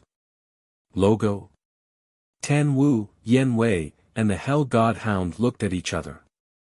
They could see a trace of doubt in each other's eyes. Qin Feiyang said, "There's a black skull symbol on his chest." Tan Wu nodded. He had also noticed this. Qin Feiyang said, "That's the symbol of the inner hall of the law enforcement hall." Inner hall? Tan Wu was bewildered. Having been in the divine hall for so long, he naturally had a good understanding of the law enforcement hall. The law enforcement hall was personally controlled by the state preceptor. Every person inside was rather powerful. And the law enforcement hall was also the place that all the disciples of the divine hall did not want to go to the most. Because once they entered the law enforcement hall, it would definitely be a situation of 9 deaths and 1 life. But he had never heard of the inner hall before. Those law enforcers that you usually see are only people from the outer hall. And the law enforcers of the inner hall are even more mysterious than the law enforcers of the outer hall. They never easily appear in front of people. Because they are death warriors secretly groomed by the emperor and the state preceptor. Each one of them is a 1 in 10,000 ruthless character. They will only appear when there's a particularly major emergency. Qin Feiyang said in a deep voice. There's actually such a group of people. Tan Wu was tongue-tied. Qin Feiyang said, this muddy water in the imperial capital is deeper than you imagine. Tan Wu asked, then are they the emperor's trusted aides or the state preceptor's trusted aides? Under the heavens, all lands belong to the emperor. Logically speaking, everything in the great Qin Empire should belong to the emperor, including these law enforcers of the inner hall. In the past, I thought so too. But now, after experiencing so many things, I've changed some of my views. I feel that whether it's the people from the outer hall or the law enforcement hall, they should all be the state preceptor's trusted aides. Qin Feiyang said in a deep voice. Tan Wu said in shock, you suspect that the state preceptor wants to usurp the throne? Who knows? Qin Feiyang shrugged his shoulders. Tan Wu took a deep look at Qin Feiyang and asked, then what are the conditions to enter the inner hall? Qin Feiyang said, first of all, cultivation. The lowest is a 5-star combat emperor. Tan Wu was secretly speechless. He really did not expect that there was such a mysterious department hidden in the imperial capital. It was so strong that it made people afraid. Qin Feiyang's gaze flickered slightly. He looked at Tan Wu and said, I think you should go back. Tan Wu raised his eyebrows. Don't misunderstand. I'm not looking down on you. I'm just afraid of implicating you. If the state preceptor finds out that you're with me, do you know what the consequences will be? Moreover, the people he brought this time are from the law enforcement hall's inner hall. I really don't have the confidence to protect your safety. Qin Feiyang said. Tan Wu's expression was uncertain. The Hell God Hound said, hey. He's right. If you stay now, not only will you not be able to help him, you will only drag him down. Why do you care? Tan Wu glared at it angrily. The Hell God Hound snorted coldly and said, don't be unhappy. This emperor is telling the truth. Scram. Tan Wu's face was pitch black and his veins were bulging. TSK, you don't know what's good for you. The Hell God Hound pursed its lips. Qin Feiyang shook his head and smiled. He brought Yen Wei, Tan Wu, and the Hell God Hound and left the ancient castle. At the peak of the mountain. Dead silence. Qin Feiyang looked at Tan Wu and said with a faint smile, it's settled then. We'll meet again if fate allows it. Then be careful. Tan Wu warned. Qin Feiyang nodded and said with a smile, if there's a chance, when you meet Uncle Yuan, send my regards to him. Okay. Tan Wu said with a smile. Qin Feiyang turned to look at Yen Wei and said, let's go. Yen Wei waved his hand, swept up Qin Feiyang, and disappeared from Tan Wu and the Hell God Hound's line of sight without looking back. The Hell God Hound retracted its gaze and looked at Tan Wu, asking curiously, what's the background of this Qin Feiyang, to actually alarm the current state preceptor? Tan Wu said, he's the current emperor's son, the 14th prince. He's known as a monster that doesn't appear in 10,000 years. Fuck. The Hell God Hound's eyes went wide and it exclaimed, this background isn't small. But since he's the emperor's son, why would he fall out with the emperor like this? Tan Wu said, you fierce beasts won't understand the matters of us humans. You're looking down on me. The Hell God Hound was immediately enraged. I'm looking down on you. So what? Tan Wu looked at it provocatively. The Hell God Hound shouted, then stop talking nonsense. Come, let's fight another 100 times. I'm not in the mood now. Tan Wu rolled his eyes at it, turned around, and returned the way he came. The Hell God Hound stood up and hurriedly chased after him, saying disdainfully, "You're not angry anymore. You're too lousy." Tan Wu was silent. The Hell God Hound said, "Speak, don't pretend to be mute. Aren't you annoying?" Tan Wu was furious. The Hell God Hound waved its paw disdainfully and said, "But then again, although Qin Feiyang has a few war emperors by his side, the people of the law enforcement hall's inner hall are far stronger than them. Moreover, there's the state preceptor, a fake god. Is Qin Feiyang their match? You don't have to worry about that. I understand Qin Feiyang. If he isn't confident, he won't take the risk." Tan Wu smiled confidently. Early morning. When the first ray of sunlight shone on the Demon Dragon Mountain range, everything began to gradually wake up. Roar. Chirp. The roars of the fierce beasts and the sharp cries of the birds resounded in the mountain stream, echoing in the air. Whiz. Under the lead of Yen Wei, Qin Feiyang was like a meteor, streaking across the sky like lightning, disappearing into the end of the mountain range. With the state preceptors group leading the way, they almost didn't encounter any fierce beasts along the way. Even if there was, with Yen Wei's current strength, he could easily deal with it. Unknowingly, they had already entered the depths of the Demon Dragon Mountain range. The fierce beasts here were even stronger, almost all of them between the 7-star War Saint and the 9-star War Saint. Occasionally, they would encounter a War Emperor level Beast King. But even here, Qin Feiyang did not sense the mysterious power that was rumored to be able to plunder the life force of living beings. Roar. Suddenly, a War Emperor level Beast King roared out from the mountain stream, opened its bloody mouth, and pounced towards Qin Feiyang. It was a red bull with a body of more than 100 feet, like a small mountain, ferocious and awe-inspiring. Seeing this, Yen Wei's gaze turned cold. He used the 9 steps of the demon and stepped on the bull's head. Accompanied by a loud crack, the bull's head was split into pieces on the spot. Reckless. Yen Wei snorted coldly, turned his head to look at Qin Feiyang and said, "Shouldn't you be preparing? It's time to prepare."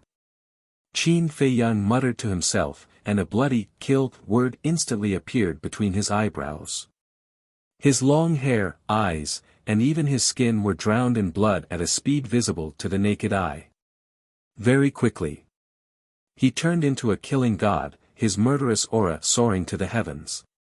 At the same time that the "killed" word was activated, the blood in the bull's body crazily gushed out, continuously flowing into Qin Feiyang's forehead. In less than 3 breaths, the bull's blood was sucked dry and turned into a dried corpse. The two of them continued forward. Not long after, they saw a battlefield. The mountains and rivers were shattered, and the earth was cracked. But in the middle of the battlefield, there was a War Emperor level Beast King lying on the ground. It was a huge black tiger, but it was already dead, its entire body dripping with blood. According to the wound, the giant tiger should have been dead for 3 to 4 hours. As for how it died, it was easy to imagine that it must have died at the hands of the inner hall's law enforcers. Although this giant tiger had the cultivation of a War Emperor, its corpse was not of much value to those law enforcers. Because as the law enforcers of the inner hall, they had resources and wealth, so they did not care about this at all. However, to Qin Feiyang, this was a great treasure. The blood in the giant tiger's body had all been absorbed by him. His aura had also become stronger and stronger, and the murderous aura that exuded from his body had also become more and more astonishing. As for whether or not the imperial tutor would discover his aura, he was not worried at all. Because, whether it was the imperial tutor or the law enforcers of the inner hall, they were all faster than Yen Wei. Perhaps the Imperial Tutor and the others had already entered deeper into the Magic Dragon Mountain range. So, you're tuning into the Han Li's Wuxia Chronicles YouTube channel. We're so grateful for your support, and don't forget to subscribe to join us on this incredible journey through captivating stories. Your generosity through donations truly makes a world of difference, as it's the primary source of revenue that allows me to expand and enhance this channel for you. Thank you from the bottom of my heart for being a part of this adventure.